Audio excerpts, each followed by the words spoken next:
Okay, so now theoretically we are streaming to YouTube.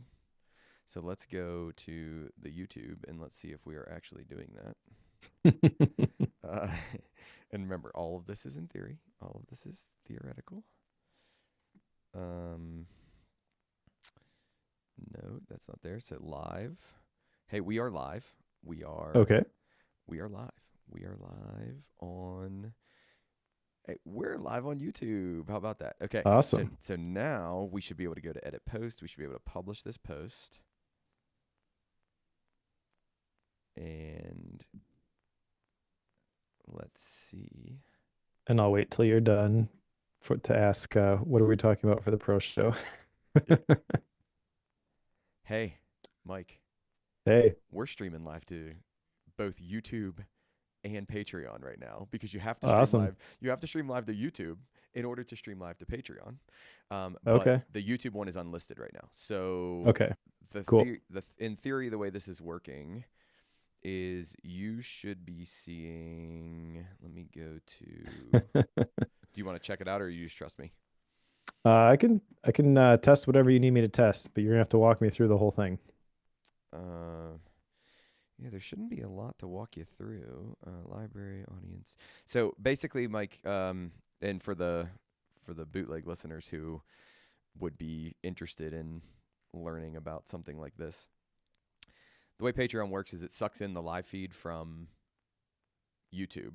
Well, the way we get the live feed on YouTube is we go through OBS. OBS pumps it to YouTube. YouTube Okay. then you share the link and it pumps it to Patreon. So like if you were able to watch both the YouTube and the Patreon at the same time, which I can hmm do, the one is like 5 seconds delayed from the other one. So you'll get like I'll say it and then I'll hear myself say it on YouTube and then I'll hear myself say it on Patreon and it's this Oh, cascading like uh, sounds awful. yeah, it's this cascading chaos of whatever. I'm trying to find where the link would be in Patreon. Mike, you might be able to find that faster than I can. Well, I'm in the creator account. I don't have an actual Patreon account. So patreon.com/bookwormfm though does show under recent posts 220 live stream Inner Excellence by Jim Murphy. Yeah, so can you And click on that? then I Uh, can, and then it loads the YouTube. I can hit play and it's showing, yeah, it shows up. It's I'm not gonna keep playing that because yeah, audio like you mentioned, but yeah, yeah, it looks like it's working. yeah, so it's working. All right, awesome. So that's great. It's working. Hey, Mike, we are live streaming to Patreon right now. Beautiful. I can't tell you that how successful I feel. One of the things, though, that the folks who are going to watch this are going to have to deal with is the fact that my camera is up here and your screen is right here, and I got to figure that out. Because the camera on my computer is not good enough, and like the way it is, Yeah, like I'm gonna have to remember to look up, to the camera and actually look at it like that. So we'll see how well I gotcha. do with that. Um, I have a question for you though before we start the pro show and stuff. Okay. I was thinking, chop wood, carry water for the next book. Are you familiar with this book? I'm not, I mean that works for me though. I'm familiar with the concept. It Chop wood, carry water. I know that he mentioned it in this book. Well, and he mentioned it, and I was like, oh, I've always wanted to read that book, because I've heard really good things about it. How to But Fall in Love with the Process of Becoming Great. Is that the yeah, one? yep, Joshua Medcalf. Okay, cool. yeah. I already know what my next one's going to be. Well, I've already have this Heel Bloom one picked out, but there's a new one out by, let's see, is it Jenny Blake? Is it Jenny Wood? I think maybe it's Jenny Wood. Let's see. What's it called? It is called. Her website doesn't have her book on it. Come on.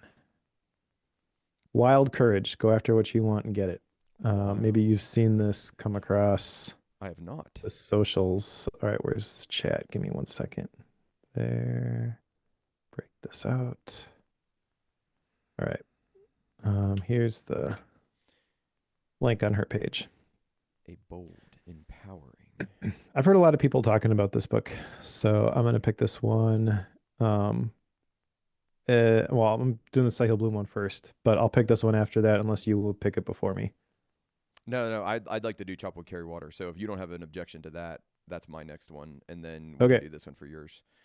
Well, Um, 5 types of wealth will be mine. So you'll have another one before I would pick this one. So it'll be a little bit, but that's okay. It's not, we have to get it right now, well, cover it right now or anything. said, are you willing to do chop wood carry water? Yeah. So I'll do this one next, and then we'll do chop wood carry water on yours, and then we'll go from there. You can pick whatever you want. I'm just throwing out ideas because I know sometimes you appreciate those. Well, and I like doing this one faster because it just released, right? So if we do this one, it'll be closer to when it was released on the 25th of March. Looks like it, yeah. Yeah, so I'd rather do that one sooner, and chop wood carry water is later on, so we can push that one if you're good with that. Okay, so what do you want to do? I'm good with whatever. It sounded like you want to do chop wood carry water first. No, I will No, do you this want one to do this one first. first. So wild courage, as long as you're willing to do chop wood carry water, Mike. Yeah, after 5 types of wealth. After 5 times of wealth, yes. Yeah, I mean, chop wood carry water looks like a good book. All I'd be right. happy to read this So one. wild courage. It's also really short, by the way. It's 133 pages. Cool. So maybe we should get that and see if there's a whole episode in that one. I mean, I assume there is, there but is. You and I can make a whole episode. If not, that's true. we'll That's just true. we'll just do more pro. We'll be more pro that week. Extra pro. Extra pro. Pro Excel. Okay. What are we doing for the pro show? Do you have any idea for the pro show? I do not. um, Well, I will. I should probably mention this in the regular show. Got a new website. nice. Yeah, mention that in the regular show. I have an idea for the pro show. Well, the topic may actually be relevant. So there's the link.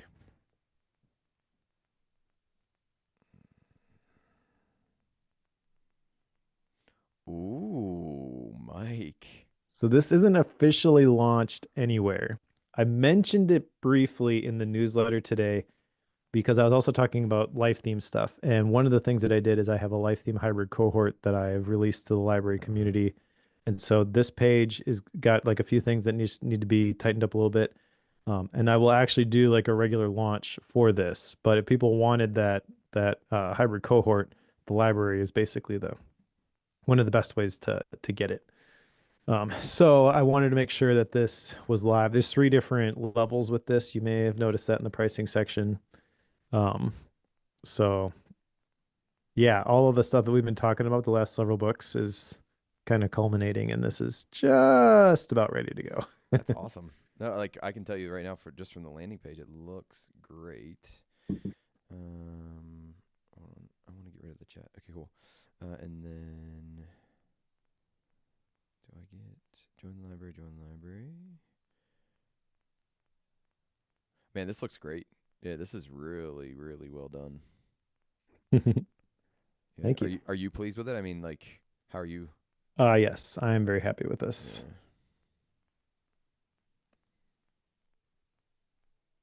Yeah. No, that's good. Definitely bring this up in the main show. Regular show. Main show. All right. All right. So here's what I want to do for the pro show if you're on board. You are a classical education family, Yeah. and I want to know your thoughts on classical education. And because when we talk about learning a lot, All right, right. in our show, so I want to know your thoughts on classical education, and we'll go from there. All right.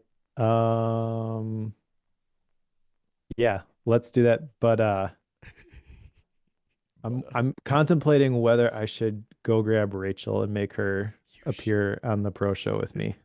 that'd be amazing if she can do it. Okay, so here's what we'll do. Let's start it.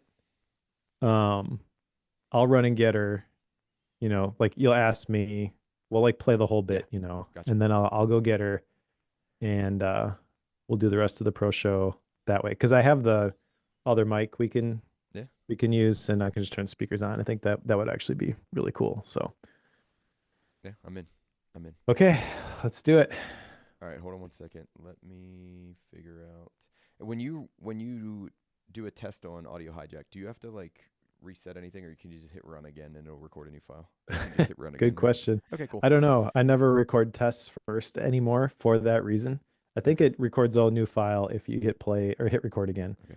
I've But got I've got so TBD. many things running right now, Mark. Like I'm like I have no idea like what is actually supposed to be doing anything. So um All right. yeah, let's do it. Okay. So we'll count down. Yep. 3, 2, 1. I am recording. All right. Me too. Wonderful. Welcome back, Mike. How are you? I'm good. How are you? Good. I'm coming off a spring break, which is amazing and wonderful, and I love spring break. So we went skiing, we hung out with the family, we did a martial arts belt test. It was a good, needed week. And for some reason, I don't understand why they do this, but for some reason, like our spring break is in like week 10 or 11 this year. So it's like we have no time left in the semester, and we just got done with spring break. Um, so we're gonna fly. Like I'm gonna push go here. And unlike you, who has what I believe to be like a fairly normal routine schedule, I don't have that at all. Like Oh, if you only knew. as of the as of the first week of May, I like, I mean, life changes dramatically, and it'll be that way until the middle of August, and then life will change dramatically again, and it'll be that way until the beginning of May. And like I love it. Like I think I would have a hard time not running that routine at this point in my life. But I definitely run that routine for sure now. Routines for the win. Yeah. Is yours like crazy? Like in terms of Uh, like dramatic, like does it shift back and forth dramatically? I don't know that it shifts back and forth dramatically. It has been about 100 miles per hour for me Yeah. Yeah. for the last year. Yes. So theoretically, at some point, that's going to settle down a little bit. I am getting close to launching the core pieces of my product offering, the Mike Schmidt's empire, I guess. The Mike Schmidt's All the different Empire. pieces of the Practical PKM brand. So yeah, I think once all those are out there, then it's just going to be there's going to be a new routine, new cadence based off of live calls in the community, and then I could just focus on making the stuff that I have better. But famous last words, I guess. Yeah, famous last words. But like I've known that you've been running a mile a minute, and congratulations, you're doing well. Just keep it up. Keep it up as long as you can. Thanks. You're doing great, and you're releasing cool stuff. So that's your encouragement. It's your encouragement for the day. Are you, Appreciate it. are you ready to pro show a little bit? Let's pro show. All right. So Mike, classical education. I've been thinking about it. I've been reading about it. I've thought about it, and I have thoughts. And I'm wondering if you'd be willing to talk to me about classical education today. Well, I am willing to talk to you about classical education. However, there is another person in my house who really should be talking to you about classical education.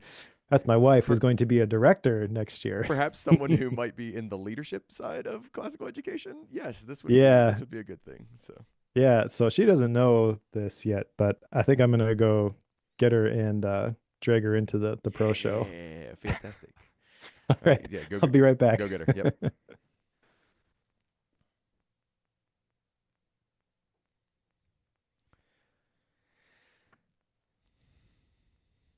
So I'll make a little plug here for the pro show listeners. If you're interested in letting us know like different things that we could do, or I mean, we're trying things. We're just having fun trying things. We're always going to be reading books. We're always going to be learning. We're always going to be talking about those books. But if you want us to try different things, like we're trying to live stream today, putting more stuff on YouTube, let us know what you're thinking. Let us know what we could do and do differently, and if there's anything that would help improve the show, that'd be fantastic. So, like for instance, if you're interested in knowing what this puzzle is back here, this puzzle is a squirrel. Yeah, this Chair puzzle's out a of the way.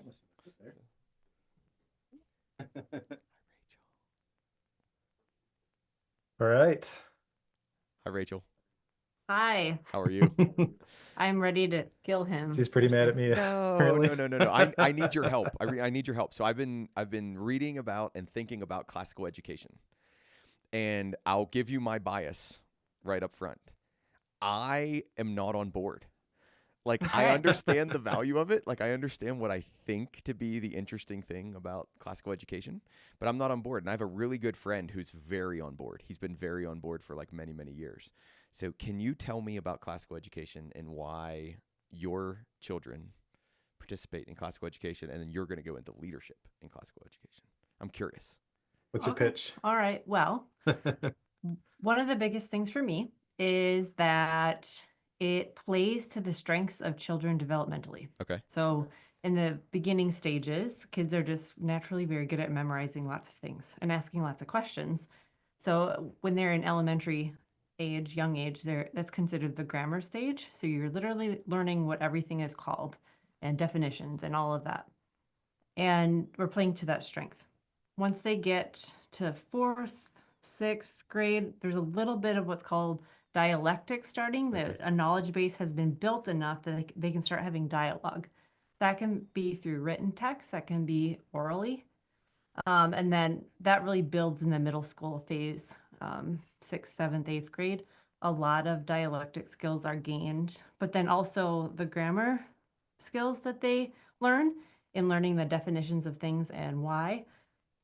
That really, that always continues, even for us adults. Anytime we learn a new skill, we always start at the grammar phase. Okay. We need to Okay. find out what something is. Okay. Once we find out what something is, we can start having a conversation or asking more questions about it. And then finally, it sums up as far as like school age children, preschool to 12th grade, high school age, 9th through 12th grade, is what's called rhetoric. So not only do you have the knowledge base, but you've also been able to express your knowledge through the written word, through presentations orally, and discussion. Finally, you're able to really be persuasive Okay. and have an opinion. And that's where through and this stays the same through every subject. And Okay. so with the classical model, you literally are learning how to learn any topic, and you can approach any new subject or any new skill that you want to learn, and the principles remain the same. And because you've been learning this way your whole life, you literally know how to learn. Okay. And So so for me personally, I have reclaimed my own education through teaching my own children in okay. this model. Yeah. Yeah. And so I believe it's a really fantastic way to teach and to learn. And is it the only way? No. Um, but the beautiful thing is this has been the form of education for hundreds and thousands of years, Dang. really. Um, and so it's really proven through the test of time as well. And it's really incredible to see what my kids are doing. There's no way they'd be doing what they're doing if they were stuck with just me without all these tools and these other people to help walk us alongside as we do this and learn in these ways. Okay, so this So, is unfair, but like, I think in terms of STEM, right? Like, I think 100% in terms of STEM, not surprisingly. So we're thinking about like, let's say coding, right? Like, because I don't see, like, I see classical education, I see coding, and I don't see them blend together. But like, I think about now grammar, rhetoric, or sorry, grammar, dialectics, and rhetoric, right? Is that Mhm. right? Yeah. So in the grammar phase, I'm just going to apply it with coding concepts, right? So I'm going to say like, okay, we need to understand the base level of what a loop is, right? Like, Mhm. so okay, we're teaching you the grammar or the meaning of what a loop is. Then in the dialectic stage, we're going to teach you what, like, what would we do in the dialectic stage when it comes to like a loop or like a variable or something like that? Well, it's not really a direct translation when Okay, you're talking about that. okay, But really what it's doing, it's programming your brain to think through hard problems and okay, problem solve. okay. That's really what it is. So in the coding example, our kids have done coding on Hmm. the side along with all of this.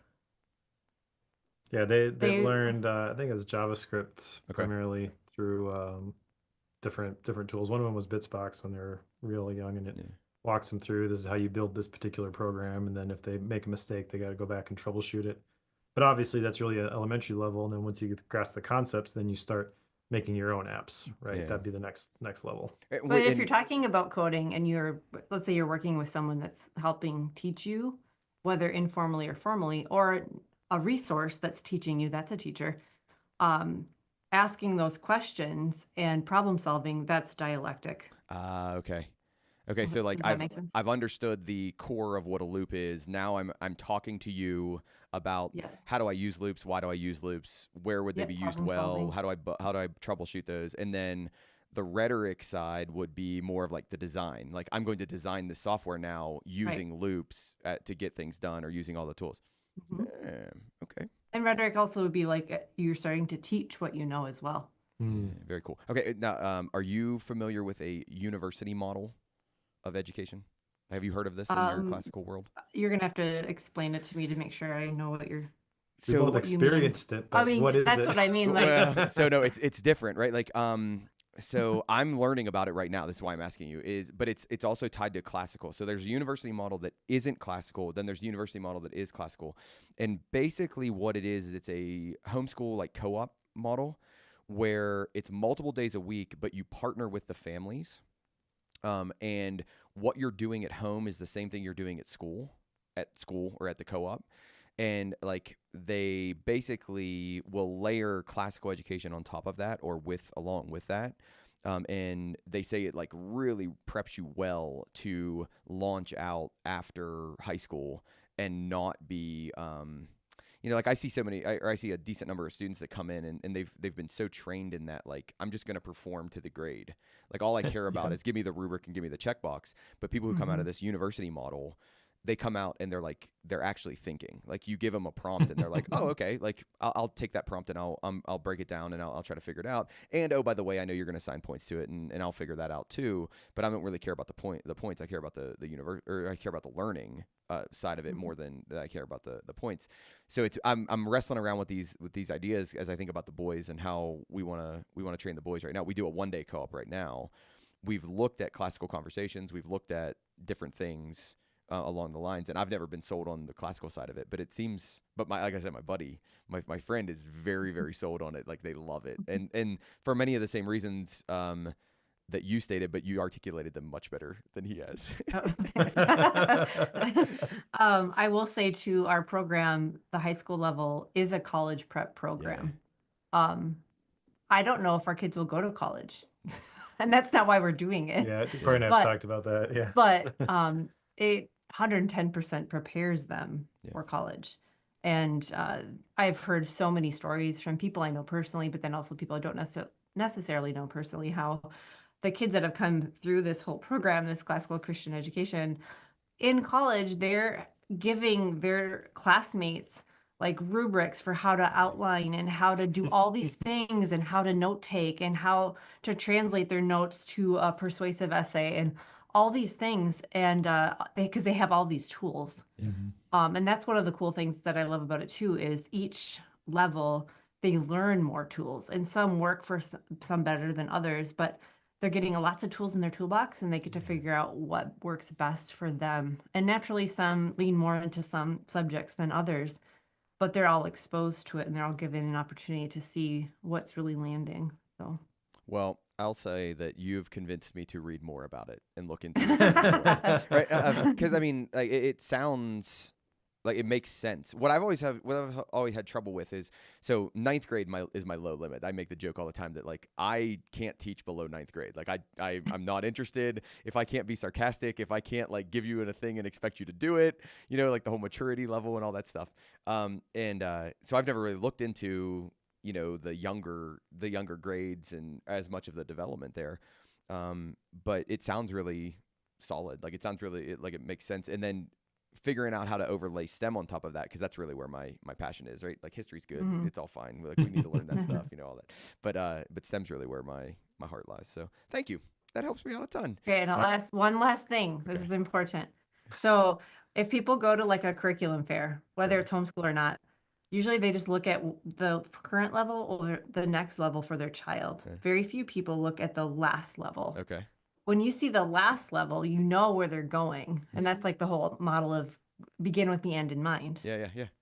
And so this particular program that our kids are in, it started just with the high school program. And then she went back, the founder went back and was like, okay, Oh. what do they need to know to be able to do this well? Yeah. And I think that's really cool because sometimes the stuff early on doesn't make sense why they're learning it. But then Yeah. once you see it, the big picture, you're like, Yeah. oh. Well, and that's funny because that's the way they taught me in grad school is they were like, okay, what do you want them to leave with? Yep. And now how do you plan the 15 weeks to get them there? Right. Like, Right. you know, and I was like, and you don't see a lot of models that way. They mainly No, start you in don't. kindergarten and they go through. That's a really cool. Yeah. I like that a lot. I like that a lot. All right. Thank Okay, Cory, you. step off the hot seat. Yes. Thanks so much. you. And this was my idea. This was not Mike's idea. So yeah, thank you. I was This ready to just slug them. You want what? You She can did still great though. you can still do that, but just I'll see. It's fine. Thanks, Rachel. Appreciate it. See, All right, she knows yeah. way more about this stuff than I do. That was a much better conversation than if it was you and me. Well, and the funny thing about it is like we need to connect Rachel and Katie because I think they could probably go on about this for quite a while because they're both really into it, you know. Yeah. Nice. All right. All right. Let's- Shall we Yeah. Let's main talk show. about a book? Yeah. Let's main show. All right. All right, Mike. Welcome back. Did you have a good Hey, one? thanks. I did. I am excited to talk about today's book. Me too. And you're gonna see me be quite conflicted on this book. It surprised me in a couple different ways. So, Yeah. as you all have probably picked up, or at least if you're part of the pro show or the bootleg stuff, a lot of times Mike feeds me books, which I like a lot because I would read like the exact same type of book every time we would read a book. Like that's just how I'm wired, and I like the fact that I get encouragement to branch out. I was not expecting this book to be the way it was. Let's just put it that way. I was not expecting it to be the way it was. We're going to talk about that more. That's fair. Yeah. But before we do that, we need to get into follow up. So let's hit follow up. Mike, you had two different action items, but you also have an update for the library, which I want to hear about. So can you tell us the update for the library? Yes. Okay. So the library is my private PCAM community that you have heard me struggle through. What exactly does this look like? What's it gonna offer? Who's it for? All that kind of stuff. The last several episodes, and talked a little bit about community in the Tiny Experiments book specifically as a big section at the end of that. And I remember talking through like I want to build community, like I'm after some of the same things, but I think the way that mine is going to look is a little bit different than what Anne-Laure is describing. So yeah, that was basically, you know, I was wrestling through all that, and I have a new webpage, which as we record this is live, but not really available to the public yet. Like I'm not promoting this per se. I made a brief mention of it in the newsletter because it was relevant to something that I was discussing. But by the time this goes live, it should be good to go. So library.practicalpkm.com.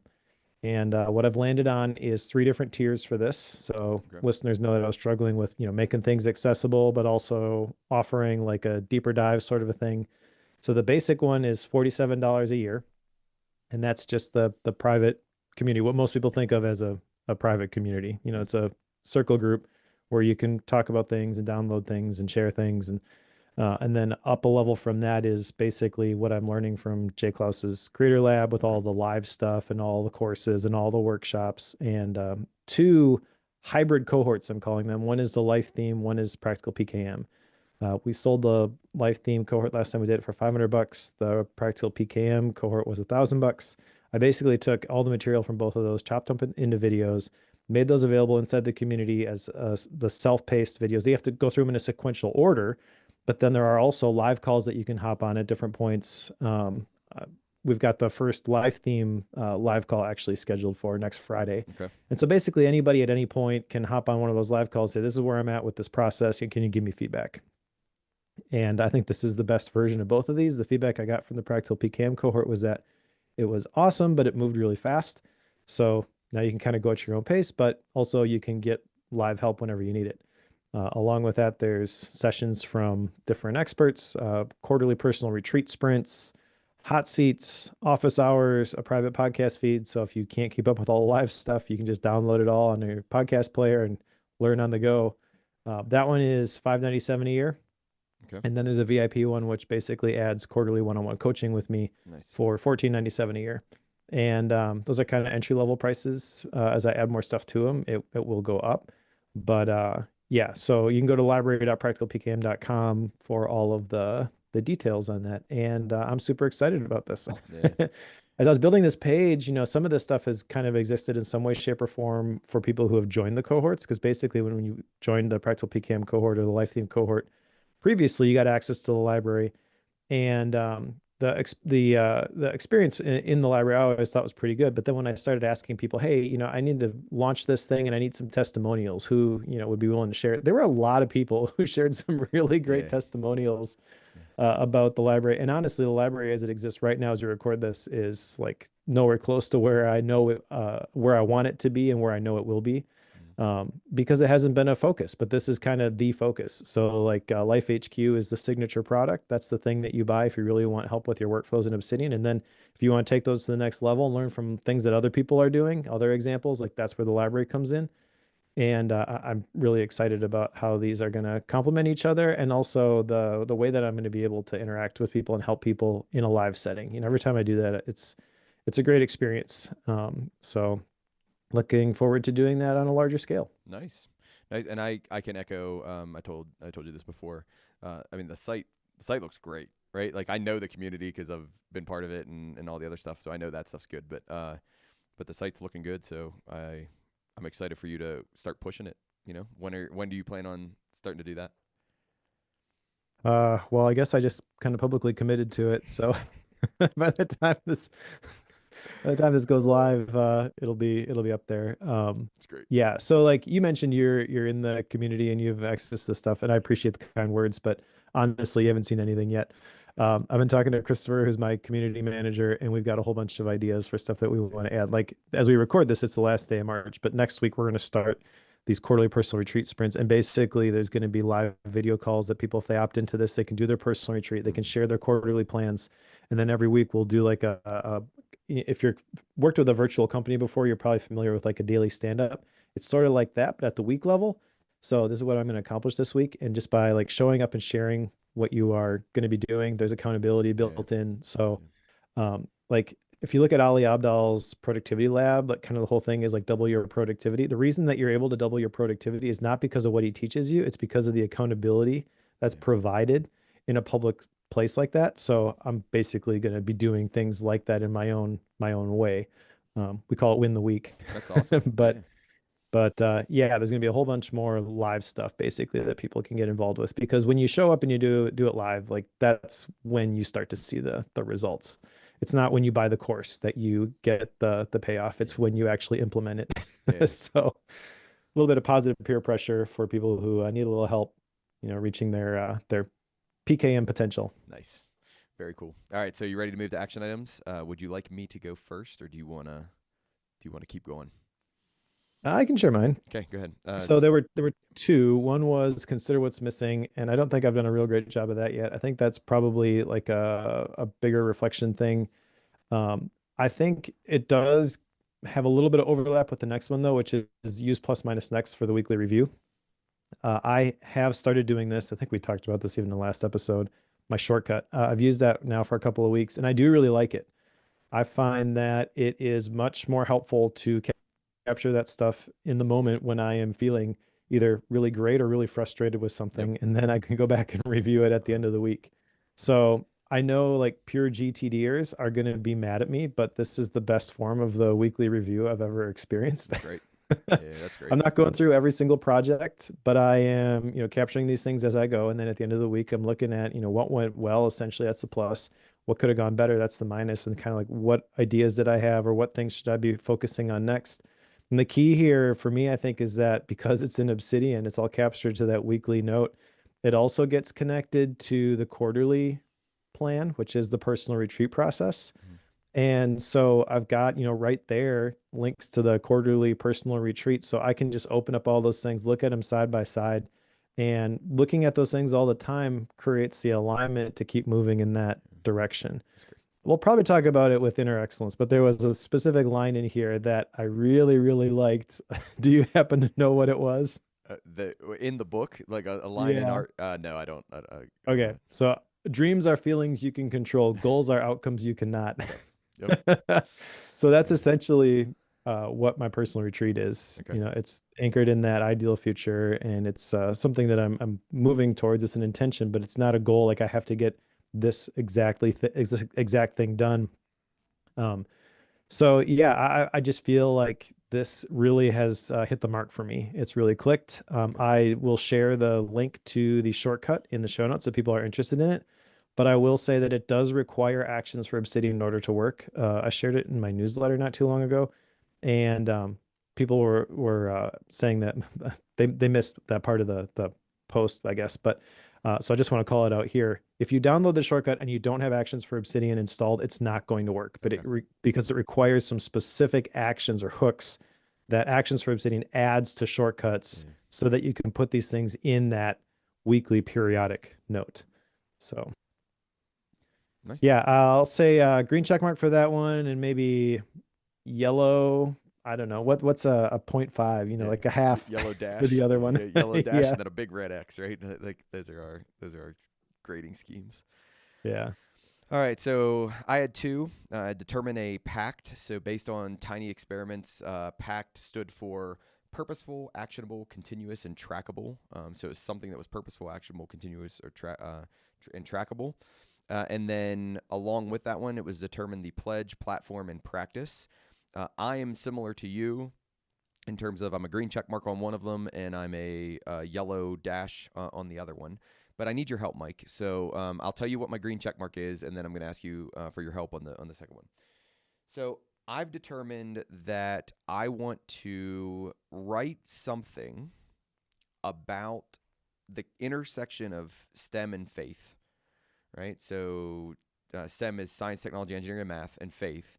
And I want to write that 5 times out of a 7-day week. Okay, so I'm trying to think. It's purposeful, and the reason why it's purposeful is because this is something I want to do. It ties into my day job. Like there are a bunch of different motivators that say this has a purpose. The reason why it's actionable is because I can write things, right? Like, and I'm not making it to where like I have to write like a 10,000 word essay 5 days a week or 5 days a week. It's just something. Like I just have to write something, a paragraph, a couple paragraphs, a thought on an idea, something like that. It's continuous because I can do this over and over again. It's trackable because I can figure out whether it's 5 of the 7 days. I've given myself 2 days off for whatever I want to take off for, or maybe just a slow week. So I think this makes sense, right? Like, so I think this is a decent one. Now this determine the pledge. So that's kind of the pledge, right? Is I'm going to do this. I want to do this for 8 weeks. Okay, so I want to do 5 days a week for 8 weeks, and that's 40 different things. So I've given myself that I'm going to write 40 different, at least little blurbs. Okay, here's where I struggle, Mike. I don't know what platform to use, and I do analysis paralysis like you wouldn't believe on this, right? Like, okay, so do I do some blogging platform? Do I do more of a Substack type platform? Do I do something like a newsletter platform? Like what do I do? And Mike, I basically am asking you to just tell me the answer, and I'm not allowed to rebuke. Like I'm not allowed to have any rebuttal. I'm just going to say, Mike, I will do what you told me to do because you know the best platform for this. Whether that's true or not, I don't care. I just want you to tell me what platform to use. Okay, so I need a little bit more clarification though. What is the end result going to look like when you publish every day for 5 days of the week for 8 weeks? What does each one of those things look like? Is it a certain number of words? Or if it's not a certain number of words, is there at least a range where it's like anything between 2 sentences and 500 words? Or so like I'm not going to answer your word thing because it's going to be that I have thought about and communicated my thinking on an idea. Now, Okay. if that takes me 200 words, I'm okay with that. If that takes me 1,000 words, I'm okay with that too. Because like there are gonna be ones where I'm gonna get really excited about it, and I'm just gonna Yep. go off, right? Like, and I'm just gonna write forever, and I might break those down into smaller chunks. There you go. That's the answer. So yeah, but I guess what I'm after is this short form or long form? It sounds like it's at least medium form. Yes, it's short to So medium form. I do not expect it to be long form. I will break those long form ones into multi parts. so while you can technically do like long form posts on Twitter/X, I don't think that's really what you should be doing with this. And I don't think you want, the atomic essay, I'm going to share these images on social media necessarily.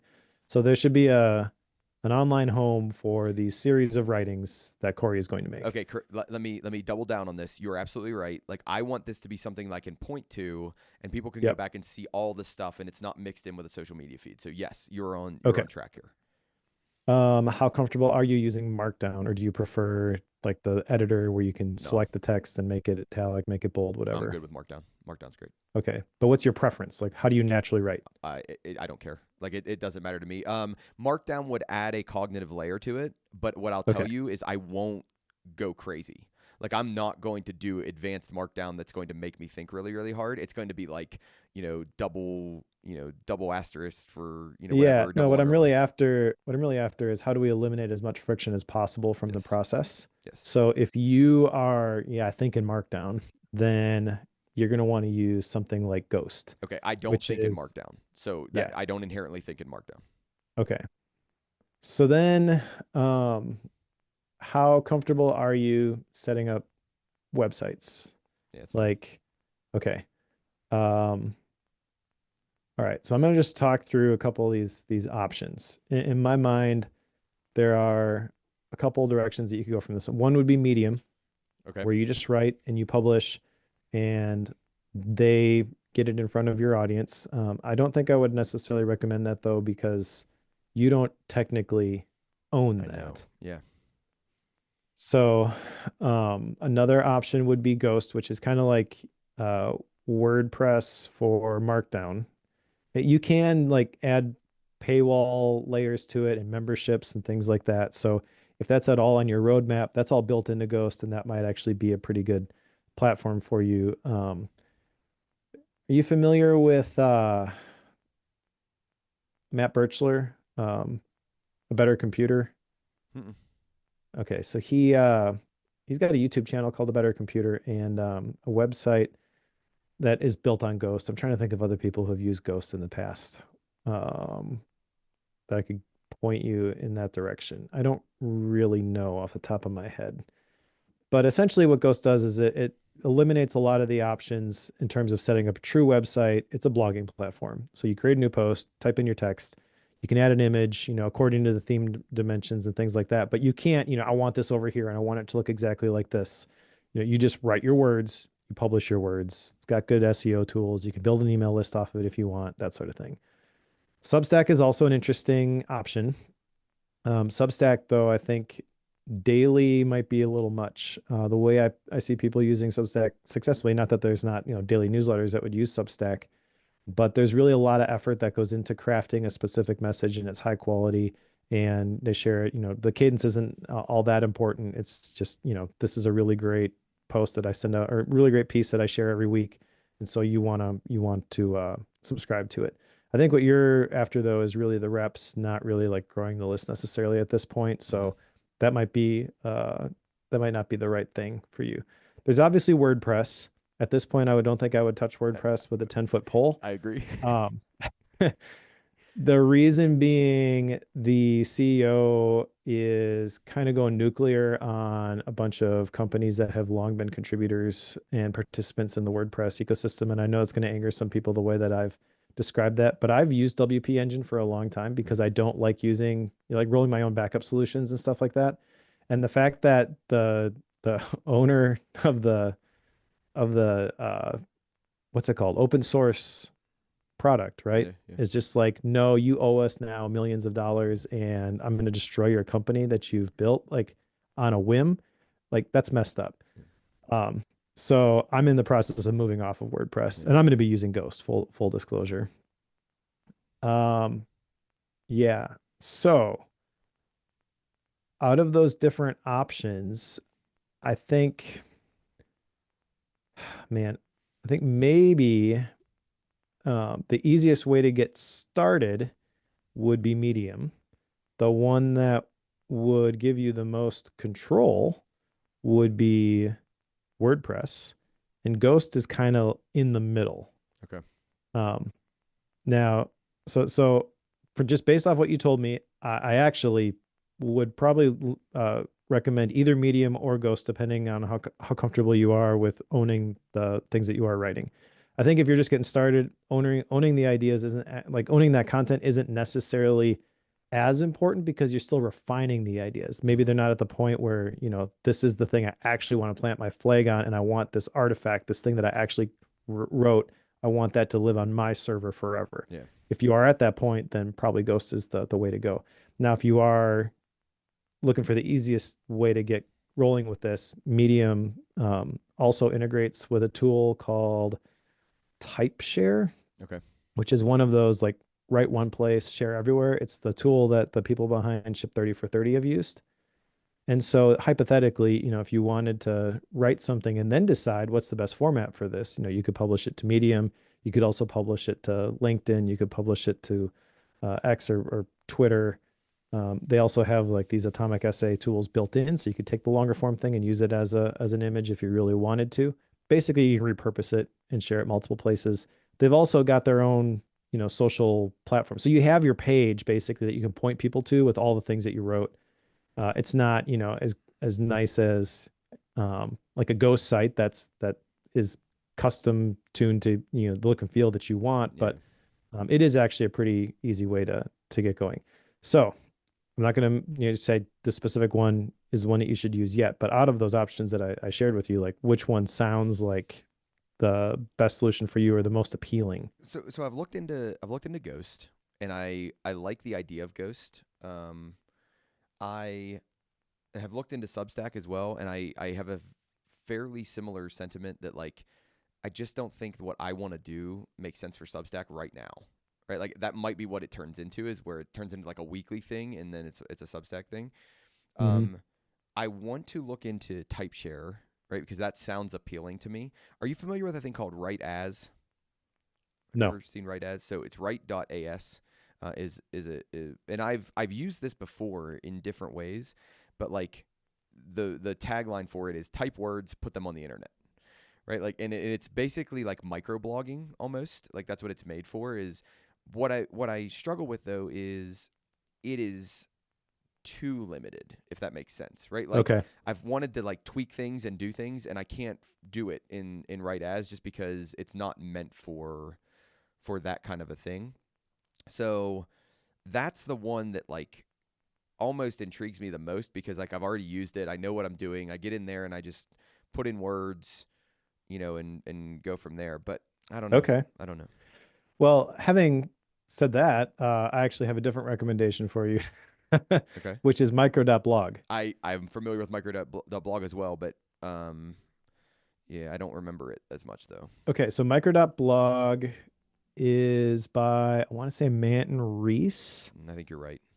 And essentially it's microblog posts or long form posts. So you can actually determine the length here, but if you have the shorter ones that can appear on the social networks, then you can actually cross post those things. But you can have your own domain, you can own your own content. Let's see, I'm at the page right now. Looks like the basic one is like $1 a month. Yeah. If you want the cross posting to Mastodon, Threads, Blue Sky, and other services, then that's $5 a month. If you want email newsletters, all that kind of stuff, it's $10 a month. So it's pretty affordable. Yeah. And I think if you're just trying to figure things out, this might be a great way to get rolling, because they've got an app that you could capture ideas to and publish pretty easily. So if you're interested in Write That As, which I'm not familiar with, but just based on your description, this is the one that all the nerds use. Yeah, micro.blog. Yeah. Yep. Okay. I'll look into that. Thank you. But that's my like follow up on that with me real quick next week or next time we record, is like, did I actually commit to that, or did I pick that platform? I know we're going long, so hang in there because I have to ask you one more question that I've wanted to ask you Okay. on show. How's your gaming going? Mm. Well, so that's long-term follow-up. That is I long term. bought the Steam Deck, and it's off and on. Okay. I definitely have put a lot of hours into Skyrim. Okay. I ended up buying the Hogwarts Legacy game because it And was like $15 on one of the sales. I haven't played it yet, but my ah, son really likes it. okay.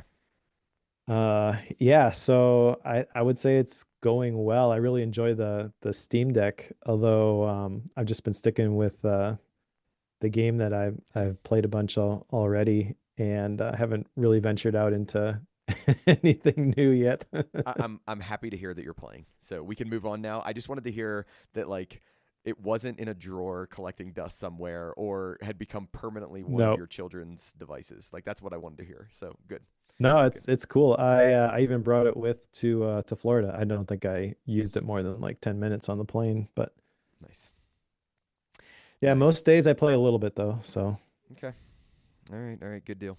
Are you ready to move on to our actual book at this point? let's do it. Okay. So today's book is Inner Excellence by Jim Murphy.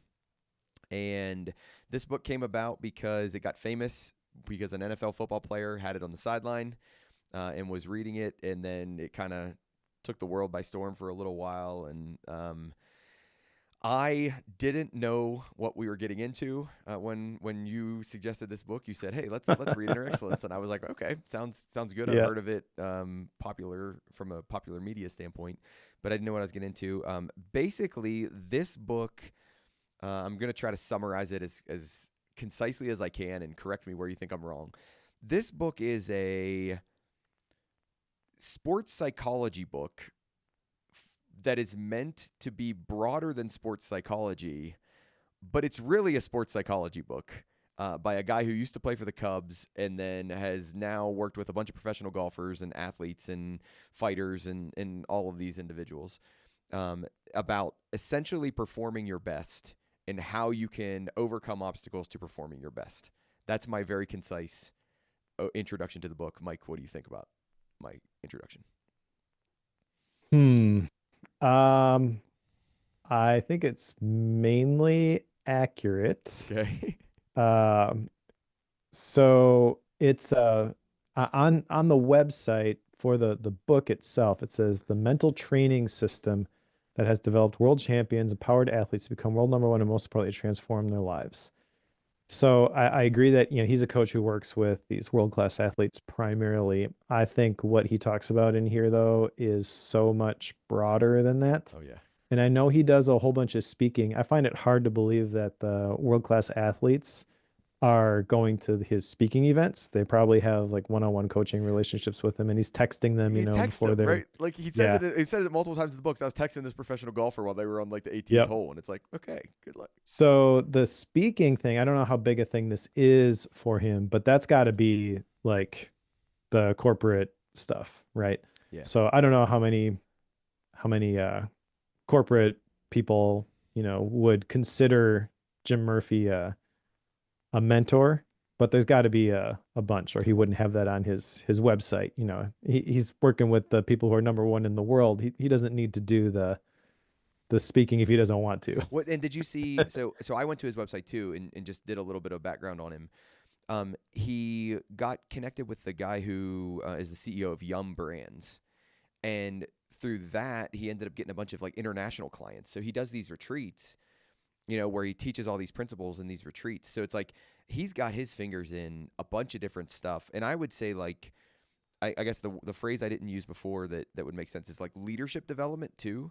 So it's Yep. this idea of like performance and leadership development, and he's really trying to refine these ideas around performance and leadership development. So with that very very high level introduction, Mike, we didn't talk about this in the pre-show, but I think we should hit this chapter by chapter, even if we don't go crazy long on every chapter, because it doesn't really chunk any other way. Like he doesn't break it into parts. Yep. He doesn't Agreed. he doesn't do it really any other way. So I say we put the preface and the introduction together, and then we just do chapter by chapter until the end as we roll through. Does that sound good? It does. Let's All do right. it. All right. So let's hit the preface and the introduction.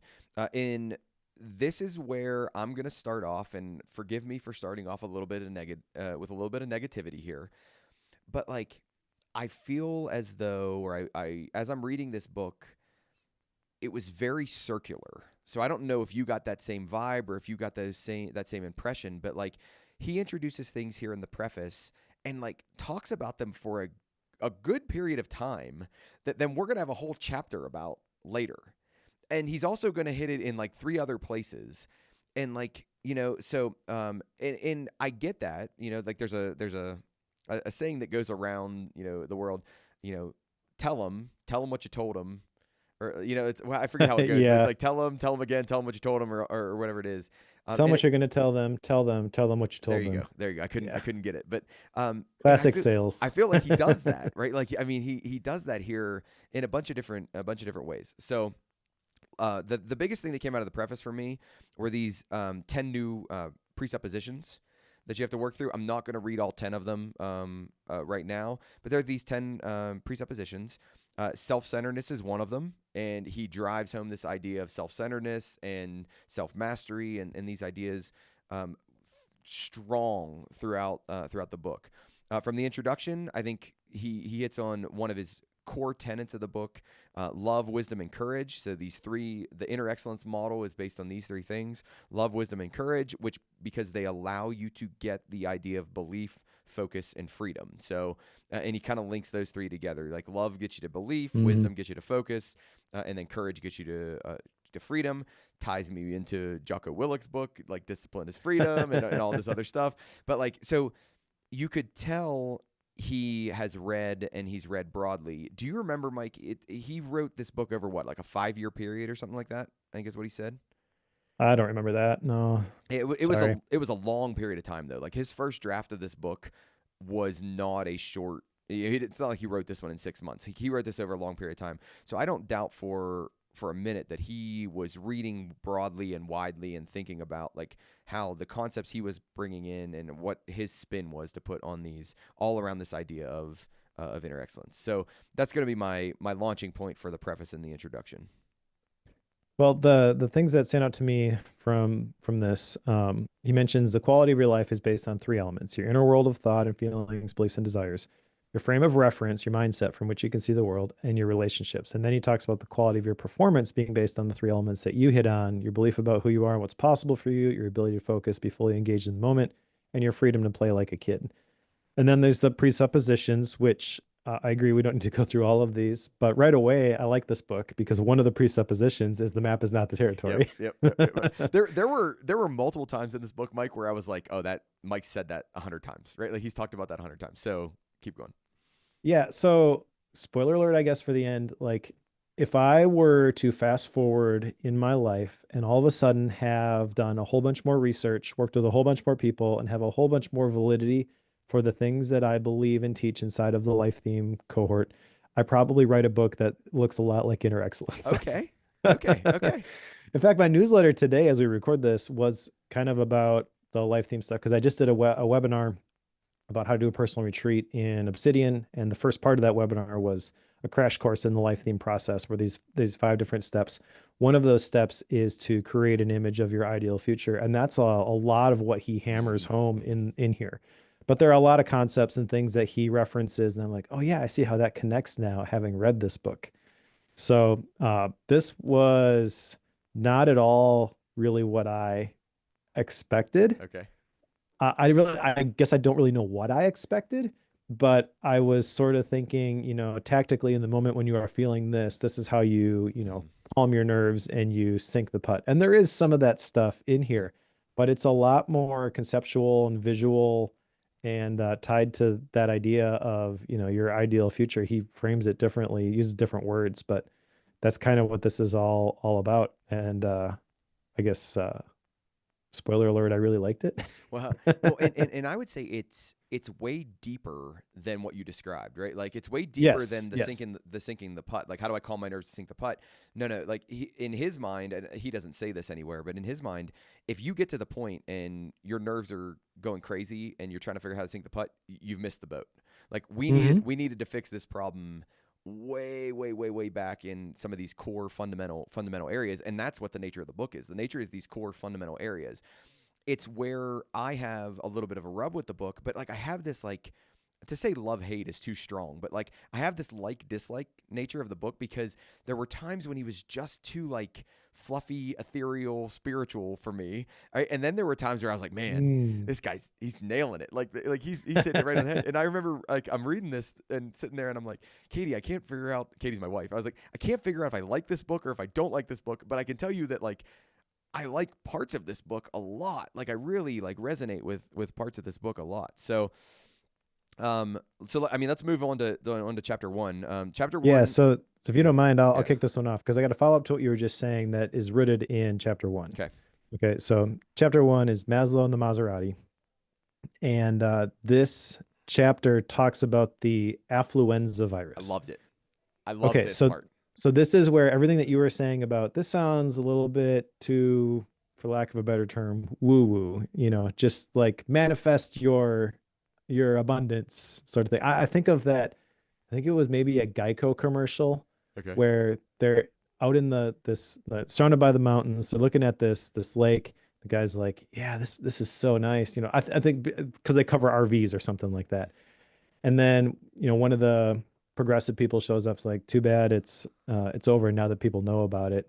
And then there's this influencer there with her Yeah. phone taking a Yeah. selfie. He's like, "Hey fam, I'm just out here practicing gratitude, manifesting abundance." Like that's the picture I kind of had up until chapter one. Okay. Okay, because this affluenza virus, he talks about how like this is basically something that needs to be solved. Like this Yep. is a problem. Yep. Okay. And there are five things that the affluenza virus idolizes: possessions, achievements, looks or physical appearance, money, and status. And then before that, he talks about Maslow's nine characteristics of self-actualizers and stuff like that. So it's all kind of, kind of ties together. But those five things, I've heard it said this way that if you want to make money with a product, help somebody become healthy, wealthy, or wise. And there's truth in that just because that's what people want. It's not, manipulative and I'm promising to get you to this thing, but that's what people are kind of naturally looking for. And just think about your own online behavior as you're scrolling through Instagram or whatever, and the ads pop off the page to you. What are the ones that get the clicks? What are the ones, and you got to be real. Like, why do I click on this? Not, why do other people do this? Why do I click on this? It's because they're promising me something, a result, an outcome that ultimately I want.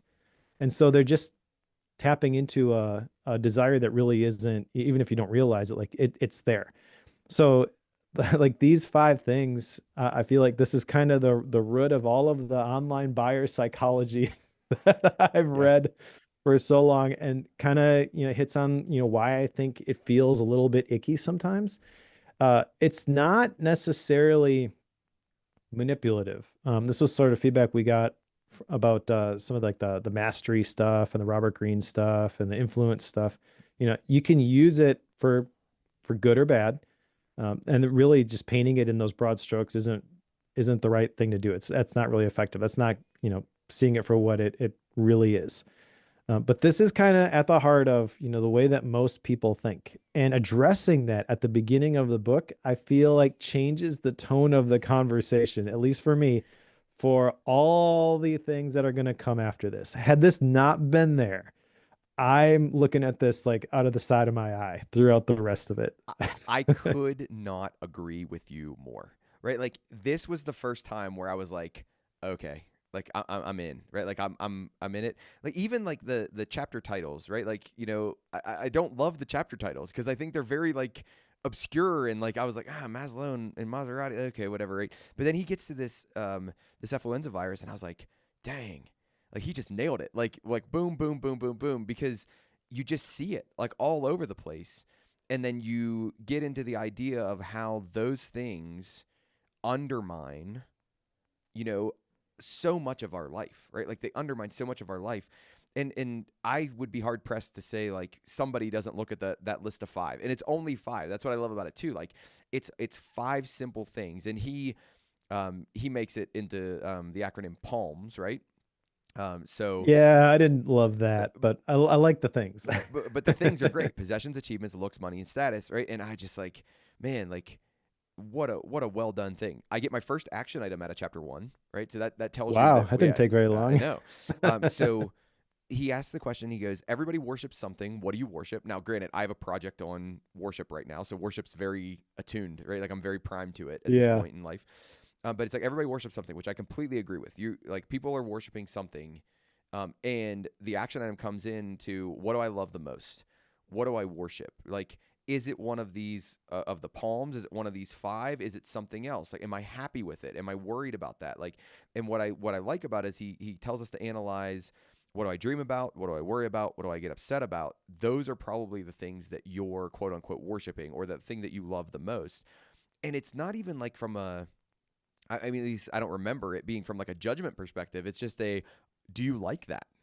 Are you okay with that? Like, just analyze it, think about it, and are you okay with that? And I was like, man, that is a really, really good action item to have. Is like, are you okay with the things that you think, you love the most or that you worship the most? And that one hit hard. Yeah, so the 3 questions to identify that, what do I dream about? What do I worry about? What do I get upset about? I think those are great questions. I might have different questions and do use different questions in Yeah. the life theme process about creating the specific image of your ideal future. But uh, again, like he's really got a detailed and I'll say battle tested way to get you to that point, starting with, what are you really after Yep. with this? And yeah, great way to start the book. All right, I'm ready to move to chapter 2 if you are. Yep, let's do it. All right, chapter 2 is where the wild things are, pride, fear, and the center of the universe. And in this one, he's going to jump into the idea of ego, right? And he's basically going to say that self-centeredness and ego is the root of, I guess, what drives us away from inner excellence, right? That it brings up fear, Yep. it brings up all of these, false idols, if you will, like things that you think you want to go for, but then when you actually go for those, they end up undermining the thing you really wanted to go for. So and then we start to judge ourselves, and through this judgment, then we get pride, fear, and envy. And this is his, like, I would say, like the core of his argument is the idea of ego and the idea of self-centeredness, and we need to get rid of the idea of ego and get rid of the idea of self-centeredness. Those are the big things I got out of chapter 2. Yeah, there actually isn't a ton in chapter 2. So he's got this path to fear. So at the beginning, you've got this choice, and then self-centered, self-conscious, egos amplified, critic, trickster, monkey mind, doubt, anxiety, frustration, and self-rejection. Like there's this inverse pyramid there. But the critic, the trickster, the monkey mind, that's actually chapter 3. Yeah, So yeah, I think the point he's making here is valid. The root cause of fear is self-centeredness. When we become self-conscious, we want to feel better. So we kind of naturally compare ourselves to others around us. Mentions that pride has no pleasure in having something, just having more of it than the next person. mm-hmm. And that's totally true. So this just kind of shines a spotlight on where the battle really is. And he says in this chapter specifically, in the battle for your heart, your thoughts are crucial.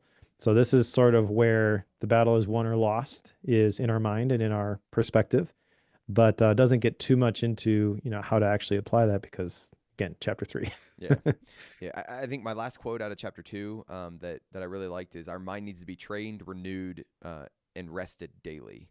And I'm Yep. like, okay, that's a really good way to think about that, because I'll do that for other things, but for some reason I don't do that with my mind. It's like, oh no, I can just keep going. I can just keep burning the candle at both ends, and everything's gonna be fine. Everything's gonna be fine. It's like, no, it's not. Like, you really need to think about how you train your mind, how you renew your mind, how you rest your mind every day. All right, so let's Yeah. go to the critic, the monkey mind, and the trickster. He calls these the greatest opponents that you'll ever face. The critic. Yep. The critic is, not surprisingly, the person who delivers harsh judgment, right? So they're going to judge and compare, and they're going to pull on that ego to figure out, or see, he says the ego is the root cause of this, of the critic. The monkey mind is the over analyzing. You care too much, right? Or you just can't get out of your own head about something. That's your monkey mind leading to overanalysis. And the trickster leads you to believe the lies that you tell yourself. So the trickster is like, oh, well, I'm not as good, as so-and-so at running, jumping, writing, making YouTube videos, whatever it might be. And you really deal with like deception. Like, so they're this internal thing that's constantly trying to deceive you. And I would say that later on in the book, he's going to say where that comes from, right? And that comes from fear, and that comes from some of these other past experiences that you've had that are leading to that. But it's these lies.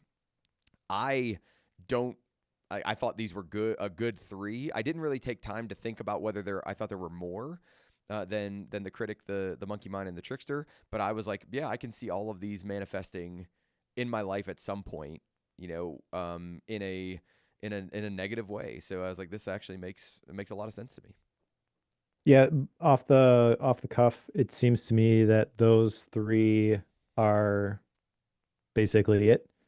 I think you can get more specific, but they kind of largely fall into those 3 different buckets. There's also a very important point in this chapter, which I had heard before, as in the context of expressing gratitude, where judgment and curiosity cannot coexist. So basically, he hits on this later on in the book as well. But basically, your mind can't have more than one of those emotions, I guess, active at a time, which is why when you express gratitude, it immediately zaps the negative feelings. Obviously, if you really want to hold on to it, you can. But if you're really authentically expressing gratitude, it's impossible to have that anxiety still. Yeah. So, like, which one are you gonna embrace, judgment or curiosity? And then he talks about the D slide, which is disappointment, which leads to feeling devastated, which leads to being defeated, and then ultimately I'm defective. Yep.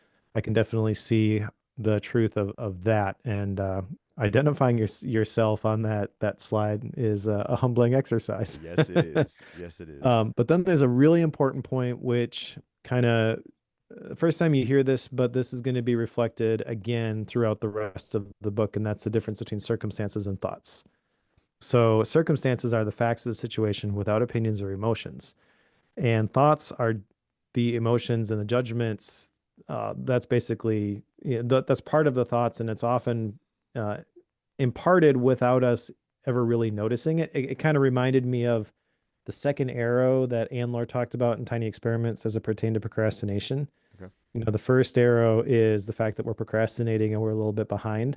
But the second arrow is the one that really hurts. And that's how we feel like we're a worthless piece of trash because we can't get ourselves to do the thing. Yeah. That's thoughts. The fact that we are a little bit behind because we procrastinated, that's the circumstance. But then the judgment that comes along with it, well, I can't follow through on these things that I've said I was going to do. That's the thought. So that's immediately what I thought of, and that helped illustrate the difference between those 2 things for me, which I think is important. And like, if you don't get that, think about how different the rest of this book could potentially be. So worth calling out here. Yep. All right, let's go into chapter 4, the daring in the twilight, the pillars of extraordinary performance. So now I'm gonna call out something that I struggled with is the wrong word. But like, I felt like he couldn't, not that he couldn't. I felt like he didn't like delineate between who this book was written for and who it wasn't written for. So like, he talks about performance and he talks about competing and he talks about, like competitors and all this stuff. And that's fine for an athlete. And that's fine for somebody who's in business and they're trying to win the contract or whatever it is. But for the normal average person, like, I don't think of myself as competing on a daily basis, right? Like, I don't walk in and it's like, oh, I'm competing against this other person for this thought idea today. And it's like, no, I'm just not doing that. Like, I'm just showing up and I'm trying to do the best I can. So like, performance read, at least for me, it read too much like sports and competition. And I'm okay with that. But it didn't generalize as well, or at least the way he talked about it, I didn't feel like it generalized as well to the normal everyday person. This is an area where okay, go ahead. Well, so I don't know a whole lot about your world, But the immediately I thought of when you started mentioning like the different places where performance is important. You know, sports obviously can only be one winner. Business, that makes a lot of sense too. But in the academic world, wouldn't tenure be a version of this? Okay. Yes, but I don't have that impacts my life. If I was in like a state institution or an institution that actually had tenure. So CCU doesn't have tenure. So Okay. we're a year to year contract. So it's like I really am not competing with anything other than me wanting to do good work every day. Like me coming in and wanting to do work. So I'm competing against myself to want to come in and to do good work every day. Like that is the competition. Now, I can very much see this if I'm trying to get grants or if I'm trying to get tenure or if I'm trying to get publications, right? In that situation, because I'm competing against the rest of the field who's also trying to do those same things as well. But like, I don't know. I just it rubbed me the wrong way. Like I was just like, oh, you could have generalized this a little bit better for the rest of them. But I see, like, I understand where you're coming from on this. I feel like there's got to be a version of this. I don't know what it is, but like, okay, so you're a professor currently. Like, if you were to want to climb the ladder where you're at, what is the highest level of that? There has to be something. Is it like I'm the director or the chair of this entire department? Or Yeah, it's just too unique to the institution, right? Like, I mean, so it's sure. like for me right now, it would be like, oh, okay, I want to become. I'm currently an associate professor. So for those of you that don't know anything about academia, you start off as an assistant professor, then you move to associate, then you move to full, and then from there, you typically will go into administration if you want to go into administration, right? Yes. So it's like my thing would be to now I'm competing to become a full professor. But the thing that makes it artificial is like there's a timeline for that. Like I can't do it tomorrow. No matter how hard I tried. Like if I tried to tell them like, "Hey, I want to go up for full professor tomorrow." Sure. They're going to laugh at me. They're going to be like, "No, you got to wait. You got to wait your standard old 5+ years before that's going to happen." But I do need to be doing the work that's going to lead me there. So I have to think about like essentially it's competing with myself to say, "Am I doing the work that in 3 more years I will end up being a full professor?" Question mark. Like, am I doing that? Yeah. So the thing that comes to mind with this specific example is kind of Cal Newport. And I know it's not exactly the same. Mhm. His academic experience, it sounds like, is a little bit different than yours. But I think just following his career path would be evidence of, you have to wait a certain amount of years. Yes, but maybe that's not a hard number. Or maybe you do have some influence over it. And really it's tied to what do you really want out of life? Because he's kind of the champion, I would say, of people who would the champion of the message that you don't have to just accept this is the next step, and you Agreed. should be thinking about what you really want and having intentionality in terms of lifestyle design and crafting the life that is in alignment with the way that you want to live, and your what does your rich life look like. And he would take a very academic approach to it, so it's not the life and air style messaging that comes along with that. But if you listen to his podcast, that's essentially his message, is like, what does the deep life look like for you, and then how do you design Yep. a situation where you can do that. But I do think that there's probably an inherent, this is the next step for me. Wouldn't it be awesome if I could fill in the blank? If you really spent time thinking about it, I feel like everybody could identify Yeah. something. Yes. I'm not. I'm not.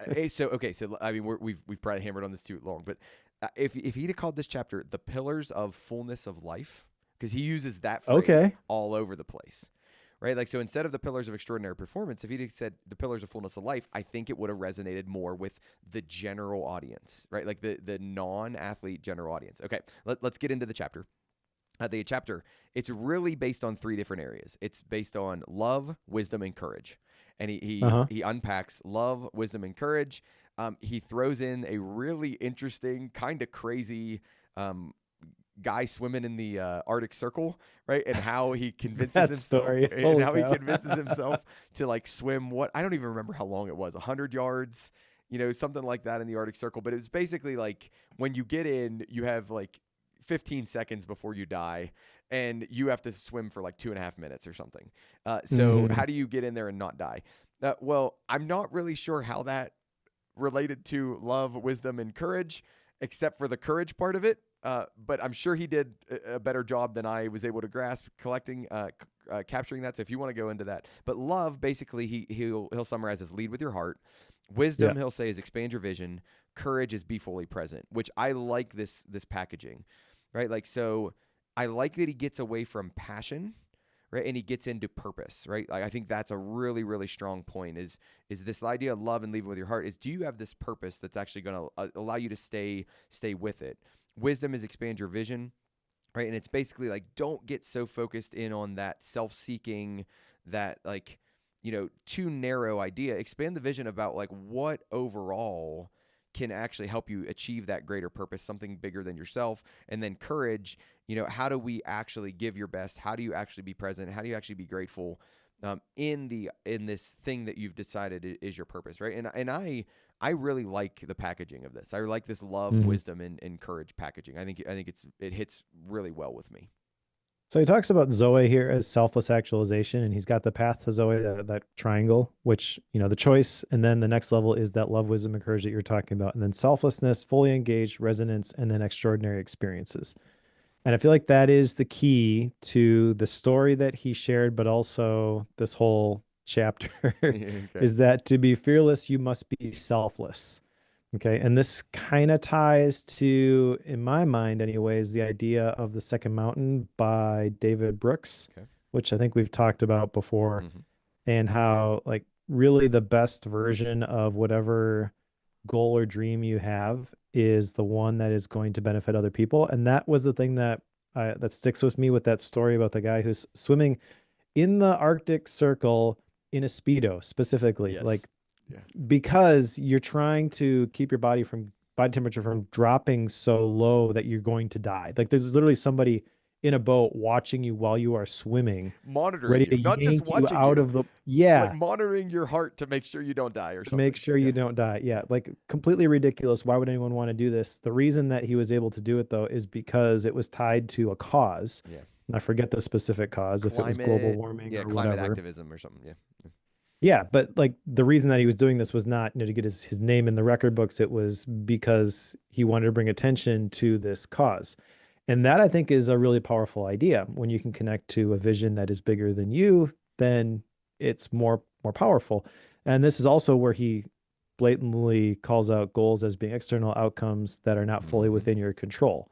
Right. So that's, a common thread throughout this book. And it's going to be a common thread throughout my notes, because Mike is the anti-goal guy. Yes, you are the anti-goal guy. Yes. If you could put it on your website, you should be like, "Hi, I'm Mike. I don't believe in goals." That's actually not a bad idea. But the reason here, I think he adds some context. Really, there's 4 daily process goals: give my best, be present, be grateful, focus on my routines and only what I can control.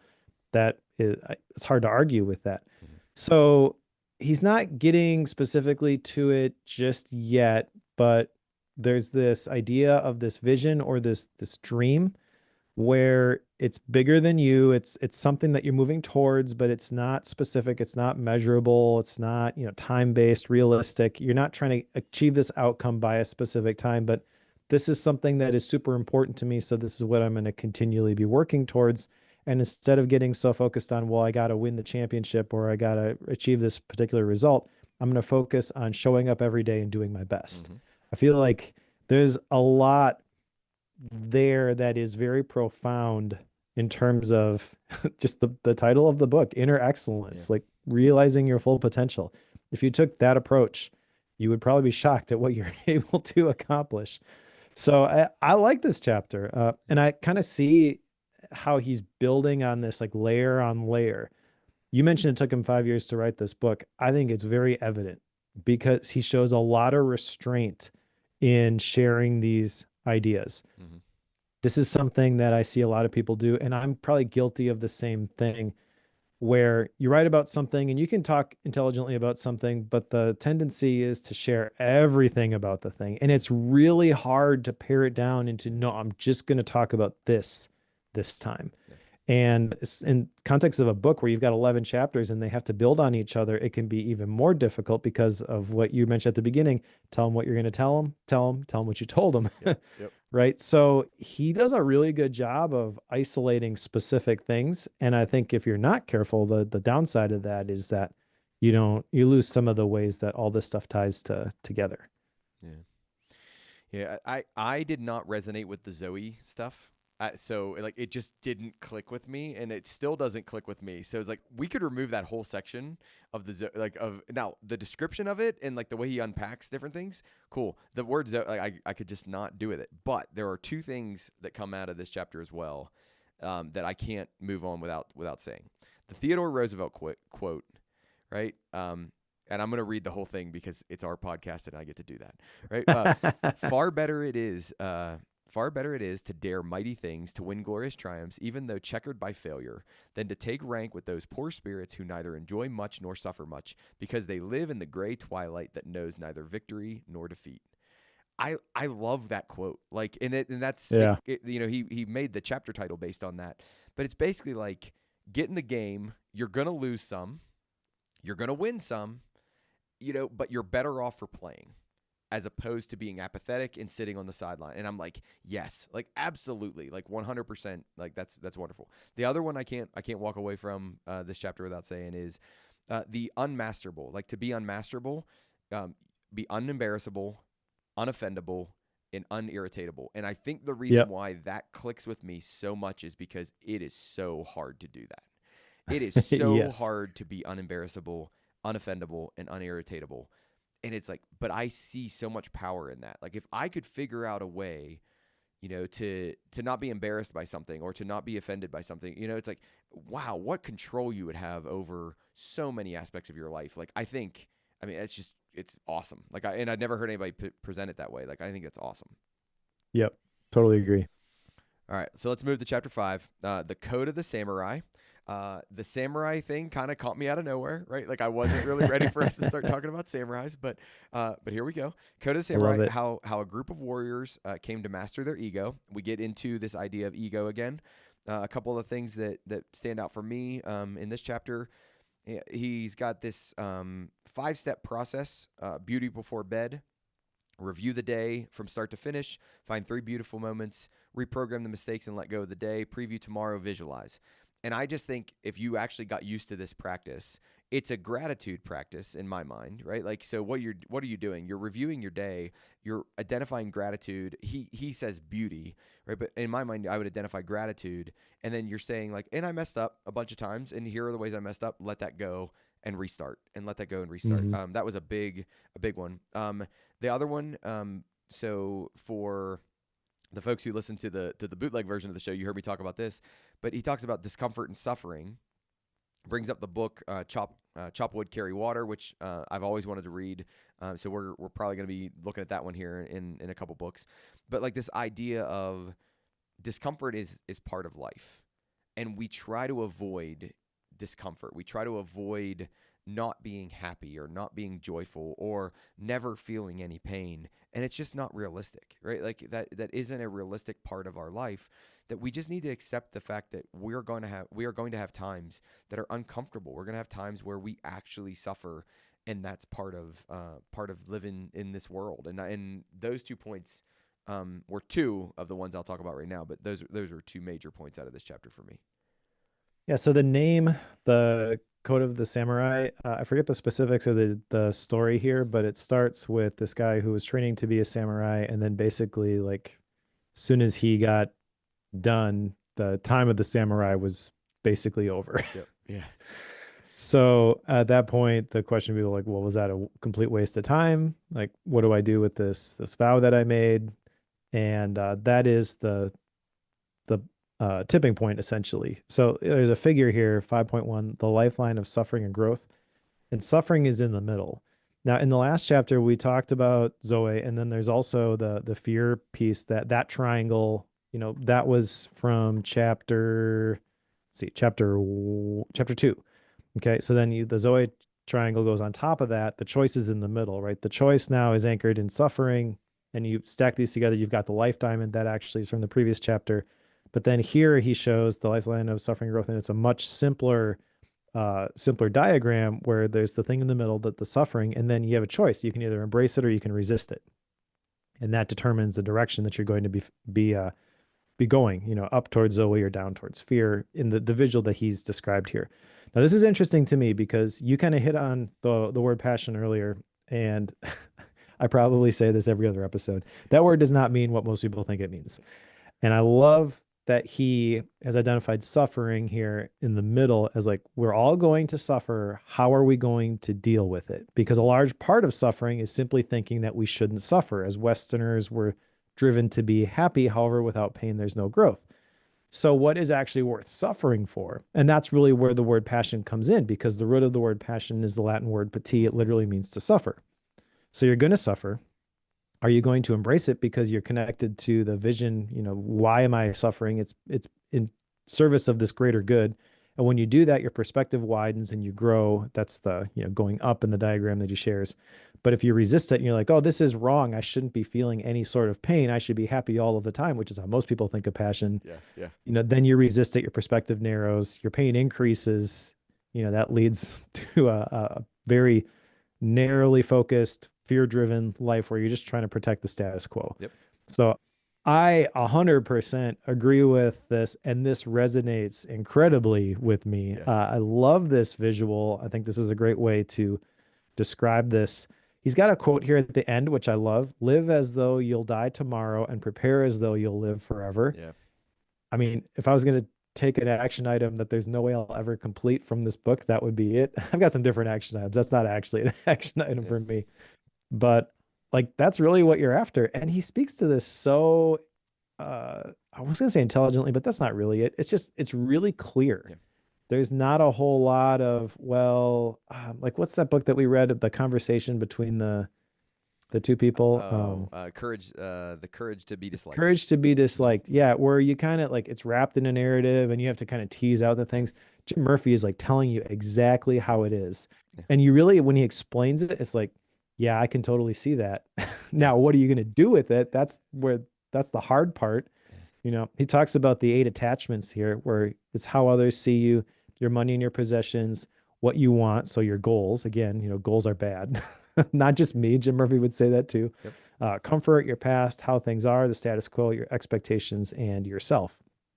So a large part, I think, of this suffering is related to these attachments, and breaking free from those is kind of the basis, I would argue, of the next 6 chapters. Yep. But yeah, loving it so far. Yeah. So I called out, I wasn't going to let us get past this without the 8 attachments, because I mean, there are just these gems within this book that, like, I think I'm going to review these over and over and over again, throughout life. It's going to be like, oh yeah, I remember in Inner Excellence, he talked about blah, blah, blah. I have an action item coming out of this chapter as well. He makes a statement in here that the best way to get a lollipop from a kid is to give the kid a better reward. And I was like, Yeah. That's a genius statement, right? Like, so my thing is, what's my better reward? Right? And it ties into, what do I dream about? What do I worry about? What do I get upset about? Which was my last action item. And like, if I analyze that and I say, like, it's a thing, but it's not the thing that I want it to be, what's the better reward? Like, what is my better reward? And can I figure that out? So my 2 action items link together, I think. But it's not like a one and done thing. It's something that I'm going to be constantly thinking about. Like, right now, am I going for the better reward? And if not, what's the better reward? So my second action item comes out of chapter 5. Are you ready to go to 6? Yeah, let's do it. All right. So 6, change your state, change your life, how to control your emotions. The crux of this chapter is the idea that thoughts drive feelings, feelings drive behaviors, behaviors drive results. And basically, he then unpacks each of those into the details of what it is. So he has a whole section on thoughts and beliefs. He has a whole section on feelings. He has a whole section on behaviors and then results as well, which I can't say much about this chapter other than I just thought it was really well done. And I think that he does a really good job on unpacking these ideas. I think if I have to kind of say something about it. Like, I think the thing that was the most revealing part to me, or the most, I don't want to say interesting, but the most revealing part to me was the idea of focus, the soft focus, narrow focus, and open focus. I had never heard Yeah. anybody talk about focus like that before, and I really liked that. Like, I really liked the way he talked about soft focus being like kind of like it's just kind of happening in the background. Narrow focus is that whole like I'm tractor beamed on a thing, right? And then open focus is I'm willing to allow other things to influence what I'm focused on right now, and I'm Yeah. willing to learn from that. And I just really like the way he pitched those ideas of focus. Yeah, that's one of my action items, is to practice that softer focus. Yeah. And he's got a whole bunch of lists in these different chapters, but you can tell like these are things that he's worked with his clients in specific situations because they needed to achieve a specific result, and so they work. And he's Yeah. got lots of stories to share, you know, how they worked. But the softer focus was something that stands out to me, and this is really just priming the pump for like why you need to change your state, change your life. He's not getting into the specifics of exactly how to do that yet. He does share that our brains make decisions based on patterns, and there's 4 different types of patterns. There's assumptions, things we assume to be true without proof; generalizations, which are patterns from memories or similar events that we use to make predictions about the future; deletions, where we pay attention to some aspects of our experience while ignoring others; and then distortions, where your brain gives too much meaning to a particular pattern. Mm-hmm. So that's kind of why you need to be able to change your focus and change your state here. But the biggest takeaway for me from this chapter is kind of a couple parts here. So number one, what gets your attention gets you. And then your attention, that reminds me of the liminal thinking thing by Dave Gray, and how it's like one small part of what is actually knowable. And so to briefly talk about that visual again, there's everything that's knowable, there's your experience, and then your attention is like the needle on the record player. Mm-hmm. But even with your experience, like that's limited. And your experience, he says in this chapter, is your interpretation of the world based on your past and what you've come to believe about yourself and the world. So all of the assumptions, basically, the rest of the Dave Gray thing gets stacked on top of that. So I can totally see the truth in that. And I also can totally see how I slip into this. Yeah. Yeah. So he's not directly talking about mindfulness meditation at this point, but that's totally where this is kind of leading, is like training your brain. And I don't have a specific action item with that yet, but what this is basically doing is moving us in the direction where all those things that you think and all those things that you feel, those have an element of truth, but they are not the truth. Mm-hmm. And just grasping that, or grokking that particular concept, opens up a whole bunch more possibilities. Yeah, it really does. Yeah. So I'll tie back into, I kind of went negative on the samurai before. He makes a quote from the Samurai Code here that I expect nothing but expect nothing but be prepared for anything. And I thought that was a really good quote, because like I think where I falter many times is my expectations are off, that they're not right, and I think that was a really interesting, kind of way to live life. All right, let's get chapter 7. The world is flat. How to develop beliefs in line with your dreams. Goes through the stories we've been telling ourselves in our head, right? So these ideas, beliefs. He breaks down this idea of dreams versus goals again, right? And his major dividing line, I would say, so Mike, correct me if you got something different here. His major dividing line between dreams and goals is control. That like goals you don't have control over. Dreams you do, right? So your dreams and your beliefs you do. Would you agree with that? Yes. And really the thing here is that like the world is flat. This is kind of harkening back to the map is not the territory, right? So you are the one who has the power to create your own maps. He frames it a little bit different. He mentions at the beginning, everyone has a story. You are the author and the narrator of your story. So you get to choose which moments have meaning and how meaningful they are. So again, that complements the map is not the territory very nicely. We look at the world not as it is, but as we are. And our experiences create our beliefs. Our beliefs create more of those experiences. But many of our experiences teach us what we can't do. So I feel like you kind of have to push back against those limiting beliefs which kind of come with the experiences. He mentions that your subconscious mind goes to the past and it finds patterns or proof to confirm what you are saying. That's really powerful. Yeah, it really And is. so he's not saying, well, you just gotta, say these things over and over again and eventually they become true. But he does talk about these affirmations, which are statements about yourself regarding how you'd like to be in the future. This ties real nicely with the identity level of the PKM stack. Okay. So when I reframed that as identity, as like, is this the right word? In my head, I was thinking it's really about who you are and who you want to be. But then when he described it, these affirmations, this is really, your future identity, statements about yourself regarding how you'd like to be in the future. Okay, yeah, that makes perfect sense. So then from there, you've got, your ideal future, your dream, essentially, right? And that is something that you can control. He does mention right away, and this kind of disarms like all of the things that you could possibly say as a critique against affirmations. He's like, you're not going to believe these at the beginning, of course. Yeah. Yeah. But there are 3 reasons why it's important to picture yourself living your dream in the life that you'll have after it's achieved. This is one of the things that stood out to me the most from this entire book. It's crucial for developing the grit that'll be needed to overcome the obstacles that will come. So just by saying these affirmations, you're moving in that direction, but that doesn't mean there's not going to be a fight. The second one, your subconscious mind is constantly connecting with the pictures and feelings that you have for your life, working to make those connections a reality. Again, your subconscious mind is looking for proof. It's going to find proof. It's going to add meaning to the experiences that you've had, which are going to validate whatever belief you're going to hold. So if you are looking for a reason why you can or why you can't, you will find it. Yep. You may as well look for reasons why you can. Yeah. Yeah. It's also important to deal with any disconnect that achieving your dream might create for you in order to eliminate any subconscious sabotage. This is the thing I hadn't heard it expressed this way, but I can totally see how this happens, where people start to move towards a dream and they get excited about it, they start making progress, and all of a sudden they stop. And it's like, why? You're making progress. You're moving in the right direction. This is happening. Why now are you just not doing anything with it?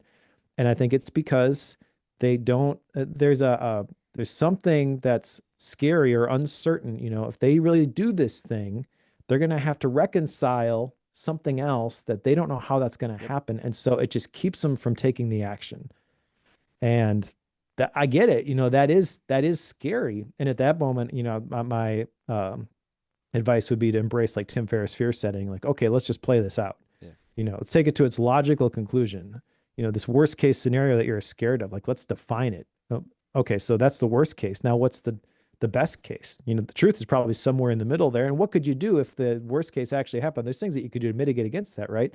And just by like unpacking it, it's not so scary anymore. But no, you're starting to see things come together, right? So as you read through this book, he starts talking about dreams. Well, if you take the dreams and you go back to the influenza virus, well, if my dreams are around the influenza virus, right? Like, are they in the right place? And then, is that going to give me that long-term, again, he uses the phrase fullness of life like a million times in this book, but it's like, is it going to give me that extraordinary performance, that fullness of life that I'm really, really driving after, that's going to actually fulfill me, that's going to achieve that greater purpose? Or is it just going to be like a short-term win? But then you tie into what you just said, Mike, like this idea of fear. And well, he would say, well, the fear comes from the ego, and the ego comes from comparing and, limiting like myself and doing all these other things. So it's like, it really all connects so well together. And it's like, it would be so hard. I read this book and I think, how on earth would I have ever come up with all of this stuff and like connected it all together and made it work? But it does, right? Like, it really, really does. This is why I said at the beginning, this book got me in certain ways, but like, it's one of those ones that I couldn't figure out if it was like one of the best books, like not ever, but you know what I mean? Like one of those really, really top books for me. All right, let's move on to 8. A clear and present beauty, the 5 most powerful ways to be fully present. He lists out the nature of this book is these 5 ways, the nature of this chapter, is these 5 ways to be fully present. Get out of your head and into your heart and soul. Focus on your routines and what you can control. Be grateful. Focus on a mantra. Ruthlessly eliminate hurry. I think the 2 that stand out for me the most in this whole section is focus on routines and what you can control, and then focus on a mantra. And I don't know whether it's because of my stage of life or where I'm at that I feel like there's like a million things going on. Some of them are under my control, some of them aren't, or that there are just these things that I need to be putting into my brain right now, right? So it ties back to the last chapter, these affirmation things, right? That it's like I need to focus on the things that I can control and the positive things, right? These mantras that like that will help me advance and put good things into my brain. Those were really the 2 out of the 5 that stood out to me the most out of this whole these whole 5 points. So go ahead. I actually have a lot in my mind map here, but not necessarily associated with those 5 things. Okay. All right. I guess if you had to be specific, like if you had to pick one, it's probably to get out of your head and into your heart and soul. That Okay. this is really speaking to me. But talks about how passion is found in the present while desire is focused on the future. And so the goal here is to focus on the present. That's also where the suffering happens to be. Yeah. So what are you going to do with that? He mentions that a mind with too many thoughts and concerns is a result of a heart that doesn't have one singular unifying vision. You can probably tell where I'm going with this at this point. Yep. The identity level of the PKM stack is your vision and your values. A big part of that is the life theme, and I actually have in my notes, he defines it as your heart's singular focus. And I would say that is what I call a life theme, personal mission statement. Yep. And what that does when you connect to that is it does 2 things in my mind. Number one, it creates the motivation that you need to show up every day and take consistent action on the things that are important. And number 2, it provides the clarity to cut the things that aren't. When you connect to that, it doesn't necessarily mean that you completely blow up your life, you quit your job, you go do something totally different, although that can happen. Yep. Focused episode 165 with Chris Upchurch is example of that. Yeah. But most people, most of the time, he says, are living their lives in their heads. And I don't have an action I'm associated with this, but kind of the big takeaway for me is live more out of your heart, less out of your head. Yeah. The mind can only process one thing at a time, he talks about. This is where he talks about you can't feel anxious and grateful at the same time. You're far more powerful than you think you are. And then the action item I do have from this section is that ruthlessly eliminate hurry. Like that term. Have you heard that term before? I have, yes. Yeah. Yeah. I think I know where you've heard that. Is it the what's his name? John Mark Comer? Yeah. So I've Ruthless Elimination of Hurry. I've read that book, and then I also knew it came from Dallas Willard as well. So. Okay. Yeah. Oh yeah, Dallas Willard. He does mention that in this chapter too. So I have actually 2 copies of that book, and I haven't read it yet. But I love that idea, like the ruthless elimination of hurry. That sounds very appealing to me. Mm-hmm. That's probably going to be a Gap book. I don't know if it makes sense as a actual bookworm book, but I will read it, and then if I think it does, I guess I'll pick it. But yeah, like that, because when you hurry, it's not, you've got so much on your schedule that you've constantly got to be moving from thing to thing. It's really the mental and the emotional state. It's not a physical one. Exactly. And that, that resonates with me because I think I tend to hurry a bit too much. He actually says in this chapter that stress is a choice. You're not stressed because of your situation. You're stressed because of how you feel about the situation. And I got to figure out what I'm going to do with that because, definitely have been feeling stressed lately. You want to talk about one of those baseball bat quotes, right? Like he throws that out there, and I was like, oh wow, that one hurt. Like that was a big one. I like the idea in the ruthless elimination of hurry section, the 1 year sabbatical every 7 years.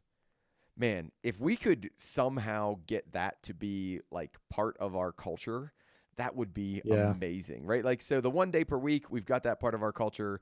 The take a break every 90 minutes. Okay, yeah, that makes sense, right? Like you can do that kind of without anybody noticing. Man, I really wish we could do a 1 year sabbatical every X number of years, right? I don't even care if it was 7, right? Just because I think you would gain so much and you would get so refreshed from that 1 year that like I just think it would do so much positive for our world. I really do. I agree. I have no idea how to even get to that point. I've been trying for a long time to take a 7th week sabbatical, where every 7th or 8th week, 7 on, 1 off, that sort of a thing. But even that is tough for me currently. Well, and this is part of where I think like certain European countries have it more figured out than we do, right? Because they'll take Yeah, like a whole true. month off, right? Like they'll take like the month of August off, where it's essentially like that's part of the culture. It's like what's everybody doing? Well, they're not working. They're out like taking that sabbatical and getting that rest. And it's like, man, I really wish we could figure that out in the old US of A, but well, not yet. Yeah. Okay, so chapter 9, Unstoppable: How to Overcome Mental Blocks, Fears, and Phobias. I thought this again. I thought this chapter was really, really good. This idea of that your subconscious is your actual protector. That the reason why you have these fears, the reason why you have these worries or these phobias, isn't necessarily negative. Like the impact on your life might be negative, but they're meant for a good thing. Like they're meant for a good reason, and they were created as a protective mechanism.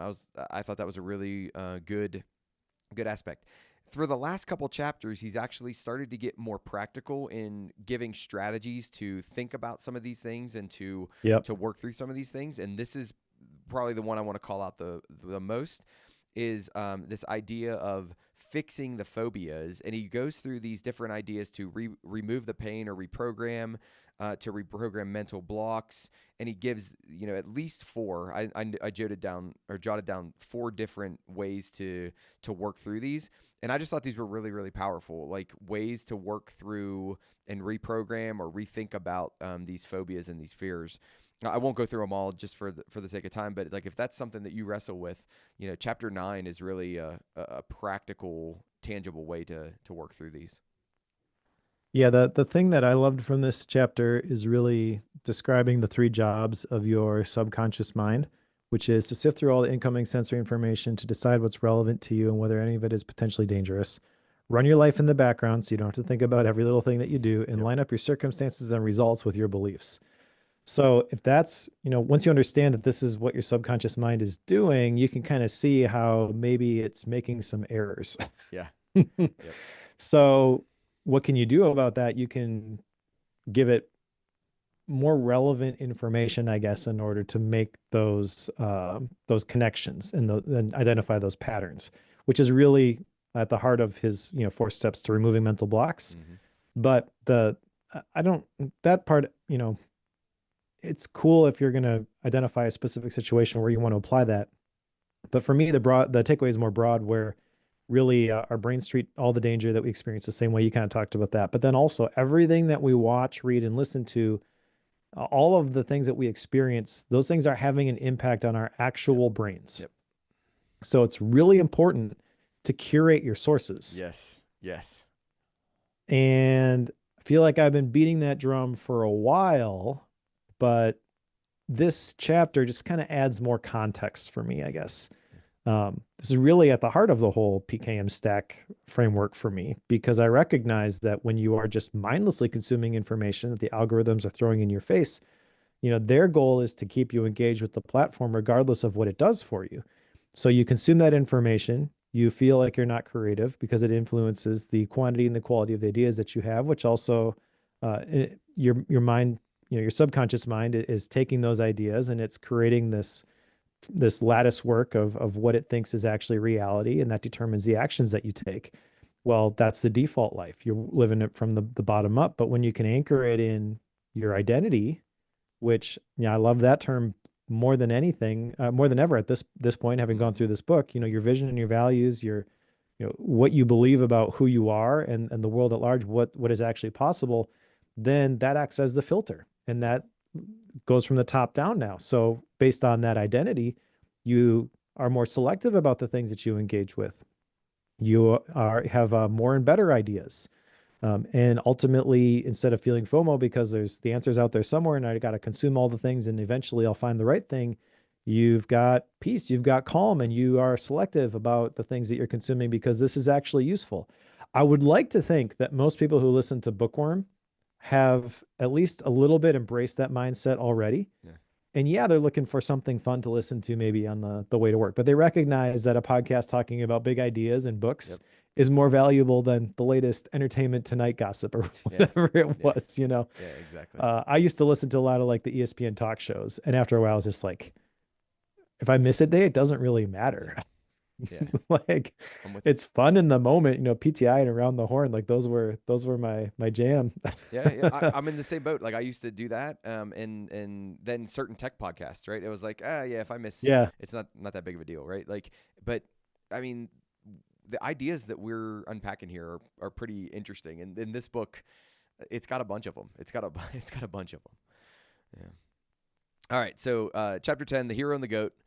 Now, in this situation, the goat, which he had to say it like multiple times because he's a sports guy, it's not the greatest of all time, which is often how you hear the word goat referred to in sports. It was basically like the person who screwed up, or the scapegoat, if you will. And it's how to have poise under pressure.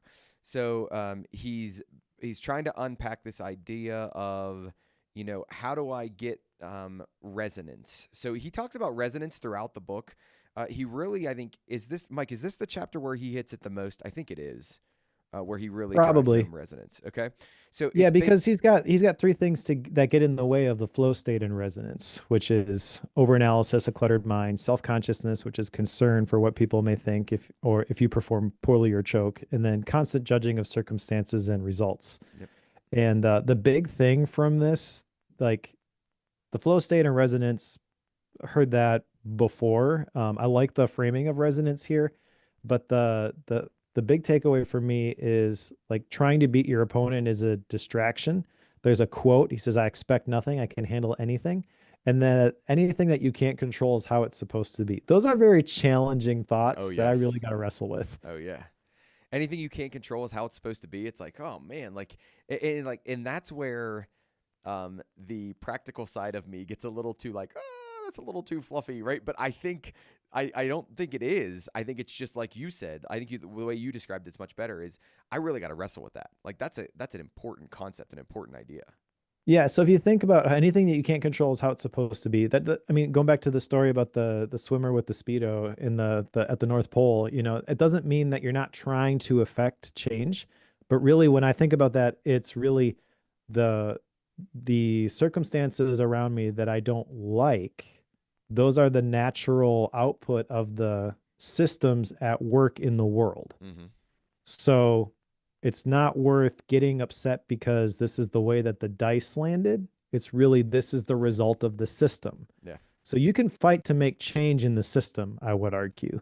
But there's an element here of, I don't know, maybe it's like cosmic insignificance theory where it's like, well, the world is going to world and I'm going to try to make the impact that I can, but also it's not all up to me. I'm not going to change I'm not going to change everything for everyone. And that actually is very freeing, Yeah. not to Yeah. put that pressure on yourself. Yeah. That makes sense. Okay, so I get another action item out of this one. So, Mike, I can't believe you don't have any action items yet. Like, what are you doing here? Right? Like, I mean, I do okay, actually. okay. They just haven't really fit in with the conversation that we're having. So I'll add them Okay. at the end. So he outlines four keys to performing with poise and resonance. And I won't go through them all, but like the fourth one is visualize presence, not perfection. And there's an action item in here that's visualize the path to mastery. And I'll go through these details. Preview the path to mastery for 5 minutes. Try to find confidence memories that will make that better. Make it ridiculous. So imagine like the most dramatic, crazy, worst thing happening in the world. And I think his example here was golf, right? Like you're on the 18th hole, you got to make a putt, and it's like hailing and torrential downpours and 100 miles per hour winds. It's like make it ridiculous, but you're still able to do that. You're still able to succeed in that path to mastery. Then relaxation, reframe. Sequences of success, and then role models and mentors are all around this idea of visualizing your path to mastery. And it's like, I want to do that. Like, I don't know what context I'm going to do it in right now, but like, I really want to go through that thought exercise of visualizing the path to mastery in the thing that I think I want to be a master in. It's just, I got to figure out what that is. So Nice. yeah. One other thing here, and then I'll kick off chapter 11, but the idea of resonance, the effortless excitement, like that's a really cool framing of it. Yeah. What are you naturally excited about? Yeah. I like that too. That's a cool definition there. All right, so the last chapter is Maslow, Michael Jordan, and the Navy SEALs. That is a great title, by the way. This one is talking about well, the things that I jotted down here are really about an inspiring vision for the future, and then being a good leader, essentially giving people the tools that they need to learn and grow. In fact, at the beginning, he talks about when you have an inspiring vision for the future and you give people the tools that they need to learn and grow, they will do whatever task they face with greater proficiency as well as with incredible loyalty. Talks about how the greatest coaches do a couple of things. They redefine success, they connect individuals with a vision beyond themselves, and they seek self mastery and help others do the same. There's 4 different values of the Golden State Warriors, which I'm a basketball fan, so this resonates with me. I mean, Steph Curry is ridiculous, so maybe that's a little bit of a bias here towards success. Like if you take him off the team, maybe they don't have the success that they have had. But joy, compassion, mindfulness, and competition. I think that's a really cool idea. And then um, the big thing that stands out to me from this, just because of where I'm at and the whole like my thinking on the topic of leadership and stuff like that. Uh, Leadership is essentially communication, or said another way, sales. Mhm. You know, if you're leading somebody, you are selling them on the idea that you can help them get to where they're going to be. I mentioned earlier the online sales stuff, you know, help people become healthy, wealthy, or wise. That's essentially what this is, right? Now, everything that you do and say communicates something.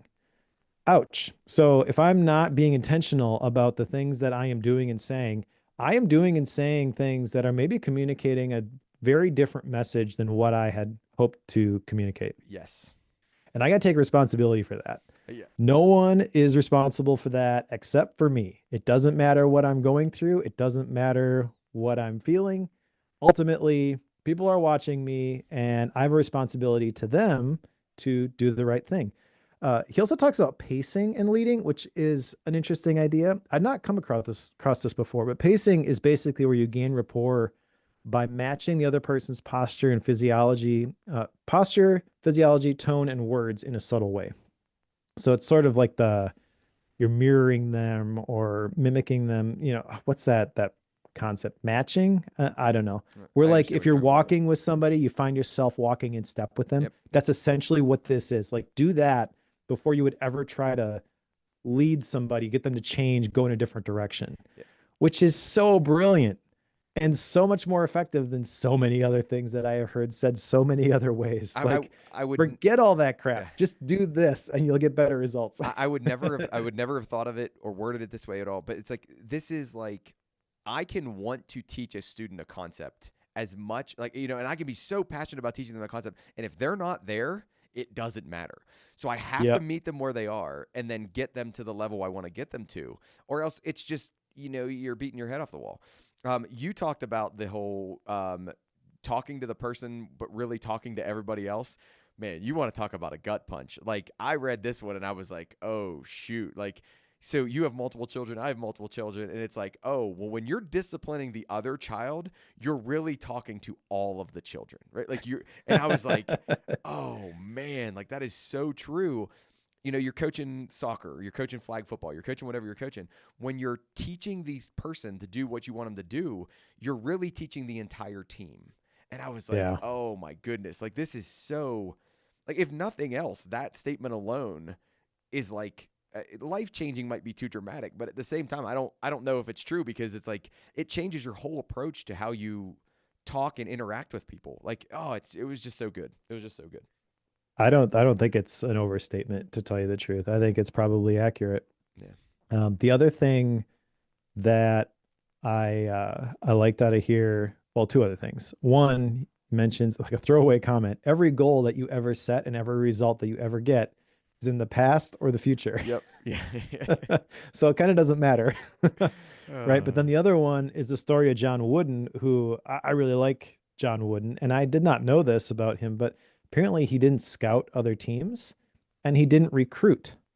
So basically, he was just focused on getting the most out of the players that he had. And in the author's words, the talent came to him, yeah.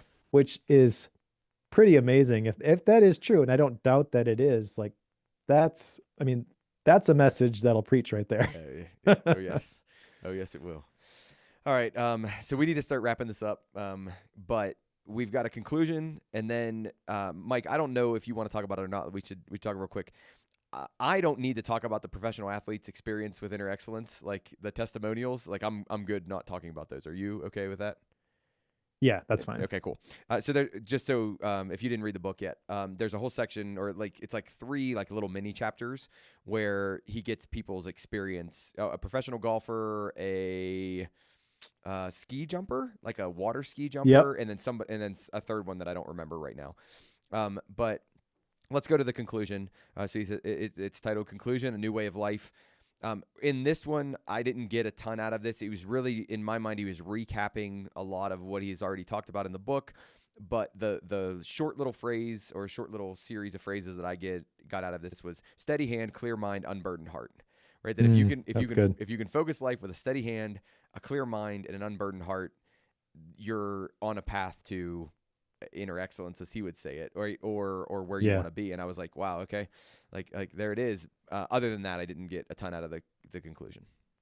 Yeah, it's just a couple of pages. So I jotted down, more than anything, we get in our own way. Continually adjust your map of the world to include the unseen.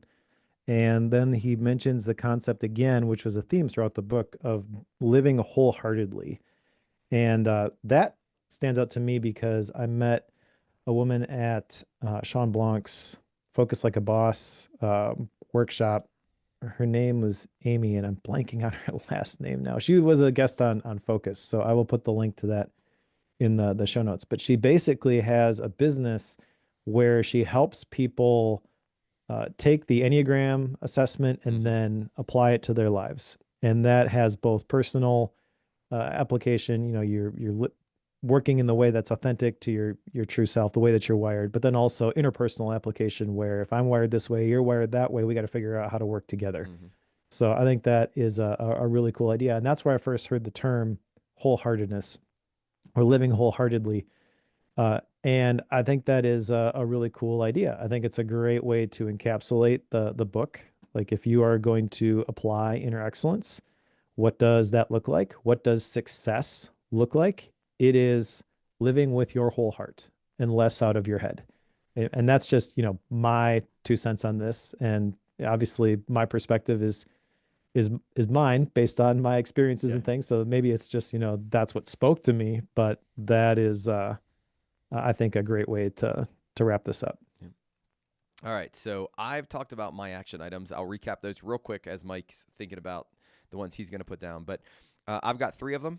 So my action items coming out of this book are, what do I dream about? What do I worry about? What do I get upset about? Because those are really where I'm focusing. And am I okay with that? Like, do I like those? That's number 1. Number 2 is, what is my better reward than the quote unquote lollipop? Right? Like, so what is my better reward than the thing that's distracting me, than the thing that's getting in the way of, this idea of inner excellence? And then the third one is trying to visualize a path to mastery in the area that I want to be in. So it's like, I don't know exactly what that area is right now, but those are the 3 action items I get out of this. So Mike, whenever you're ready, hit us with your action items. All right. So the first one, I did mention this actually, but we didn't spend a whole lot of time here practicing the softer focus. So that is, I'm really good at narrowly focusing. This is the thing that I got to get done. I got to block out all the distractions, crank out the newsletter, make the thing. Softer focus is more just like taking a step back. It's kind of the mindfulness meditation aspect of this. And again, that's not the specific action item here, but just not getting so attached to what I'm doing and what I am feeling in the present moment. So there's probably a lot of different ways that I could practice that, but that is a specific action item. And that comes from, which chapter was that? Chapter 6, changing your state, changing your life. So controlling the state, that's basically the goal there. Okay. The next one is to create daily affirmations. So I mentioned a little bit about the affirmations and why it's important to picture yourself living your dream and the life that you'll have after it's achieved. I recognize that I kind of wrote off the affirmations a while ago. And then when he said, you're not going to believe them at the beginning, it sort of challenged the validity of that. Cause I'd kind of written it off like that, that's not for me. But then when he said that, it's like, well, maybe I didn't just stick with it long enough. So I want to actually create some affirmations and start saying those every day. See if I can't get that to stick this time. And then the other one, and again, I'm not picking this for Bookworm, but read The Ruthless Elimination of Hurry. This has come on my radar multiple times, as evidenced by the fact that I have bought it multiple times. Yeah. And that idea of eliminating hurry, that speaks to a pain point that I'm experiencing right now. So I'm going to pick that as a gap book. Nice. All right, let's go to style and rating. It's my book, so I will start us off. I told you at the beginning I was conflicted about it. I think through the conversation, I've realized that the book, while I knew the book had a bunch of value, right? Like as I was reading it, I knew that there was a lot valuable, to come out of this book. I don't think I realized as much until you and I had this conversation and kind of the impact that the book I think is going to have on me long term. I said it last episode with Tiny Experiments. But it's very, very similar with this book, that like this is one of those ones I just want to read again. Like I already want to read this book again, but I wish that it was a little bit tighter. Like if that makes sense, right? Like and I know you said like there's a lot of ideas in here and he does a good job like making them concise and I agree with you on that. I don't disagree with you on that point. But there is still just I want it to be a little bit tighter. So I didn't go back and look at like, from preface to conclusion, to the end of the conclusion, how many pages it was. Mike, I don't know if you know off the top of your head roughly how many it was. I think it was like 268. Yeah, like so there was just a little bit too much, right? For me, for some reason there. Like I wanted it to be a little bit tighter, and I think it could have been a little bit tighter. So that is going to be kind of my biggest knock on the book in terms of like what he talked about, in terms of do I think it's going to apply or do I think it can apply to your life? Absolutely. There were a few times where the language he uses is not the language I would use, but I'm not going to knock somebody on that. Like that's just a difference in style. I think that I would be shocked if in 5 years, if you and I have a conversation about this book, Mike, and I don't come back to you and go, man, that was one of like the books that had the most impact on me and the way I like actually do things and the way I actually operate in my daily life. I would be really surprised. I just think there are nuggets of wisdom and nuggets of truth in this book that I'm going to pull back on and pull back on and pull back on. This book, I didn't make it an action item and I'm not going to make it an action item, but this book is one of those books that like makes me think I need a better way to resurface these ideas more regularly, because I think there are so many good ideas in this book that I want them to resurface and I want to not forget about them. I want to not push them away and not think about them.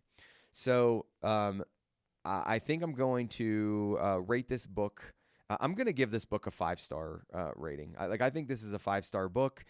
All right. Even though I had a couple little smaller things that I would say like probably not my style, but that's okay. I think it's a 5-star book based on the content, primarily on the content. So Mike, go ahead.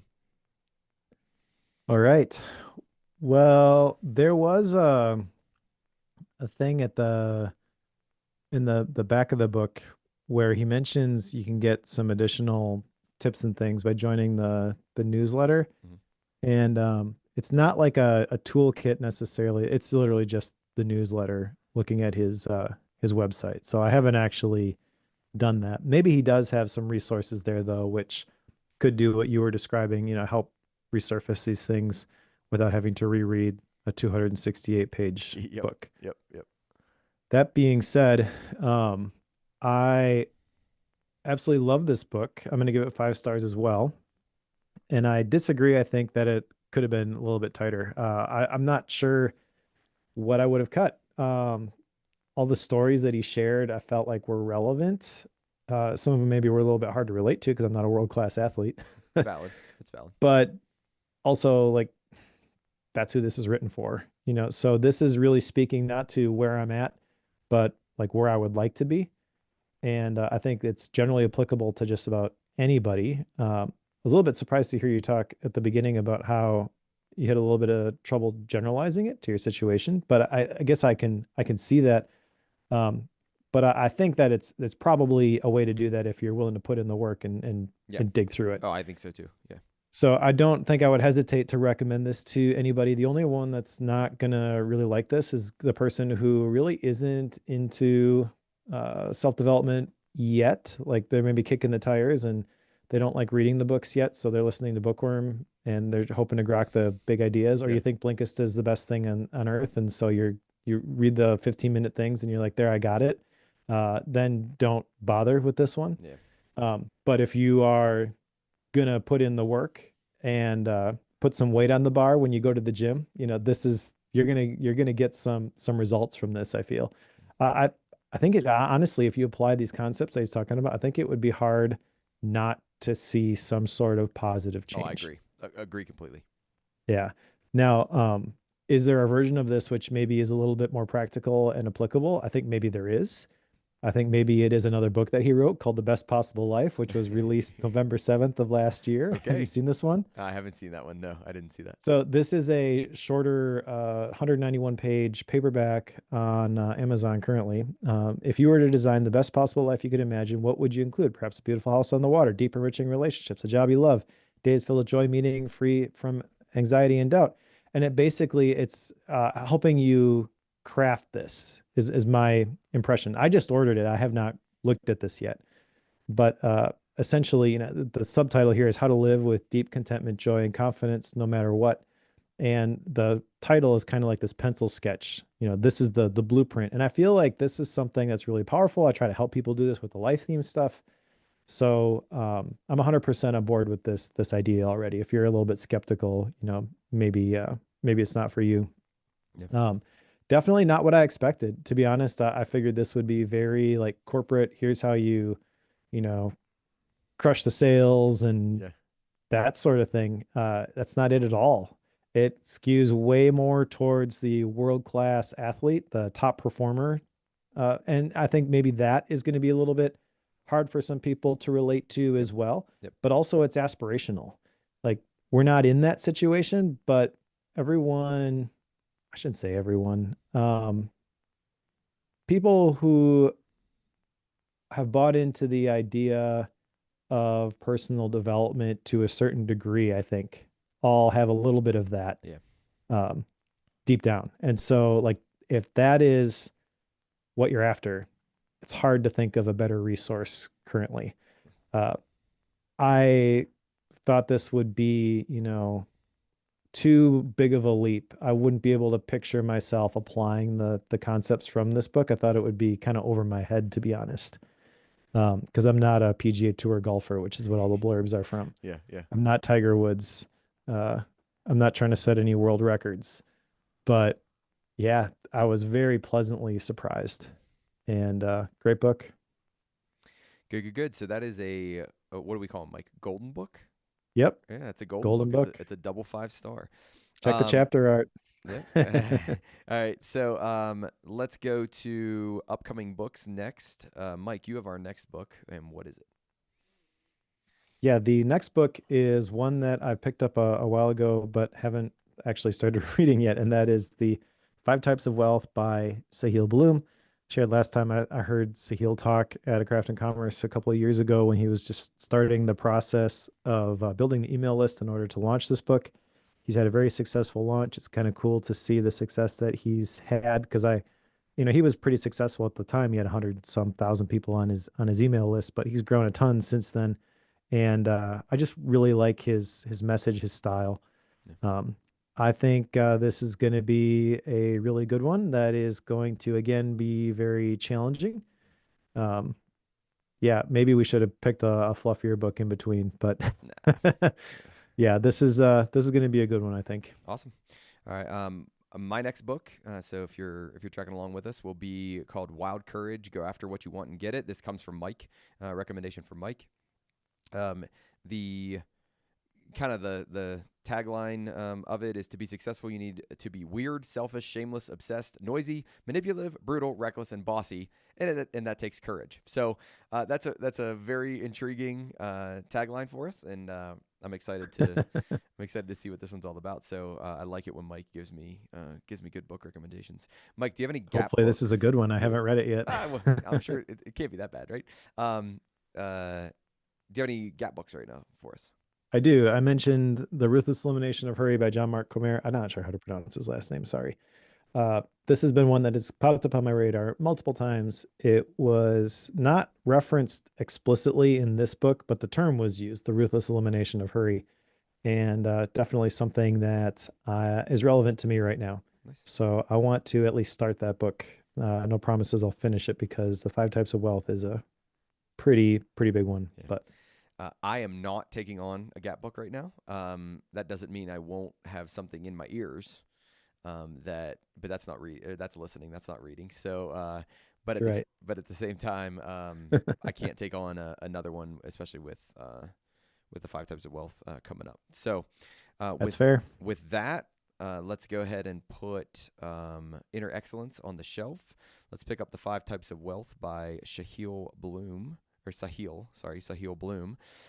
If you are interested in this, we started an experiment today where we are doing a video live stream version of the show. So for the pro show listeners, the folks on the Patreon, we're pumping this to a post on Patreon that you can follow along there with us as we record live.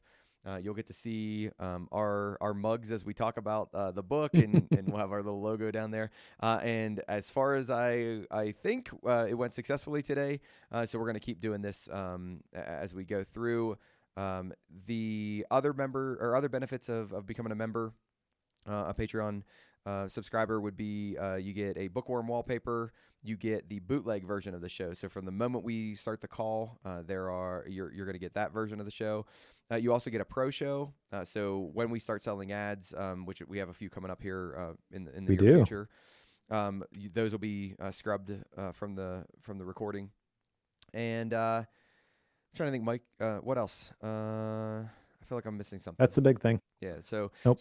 So those are happening right now. If you're interested, it's patreon.com/bookworm. And Bookworm FM. So patreon.com/bookworm FM. Sorry, blanked on that one.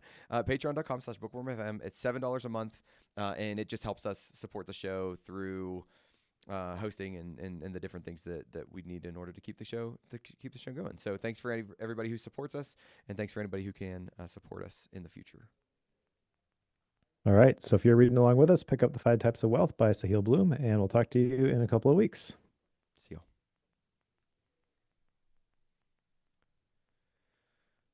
All right. That was a long one. That was a long one. So I can stop that. I'm going to go ahead and stop the live stream if you're good with that. Do we want to schedule the next one first? Yeah. Let's do that. So what do we currently have it listed as? Monday the 14th is fine for me. All right. Works for me. Looks like 12 p.m. Central. Yeah, that's what I got. Okay. Sweet. If you watched us on live stream, thanks. Appreciate you. Indeed. Thank you.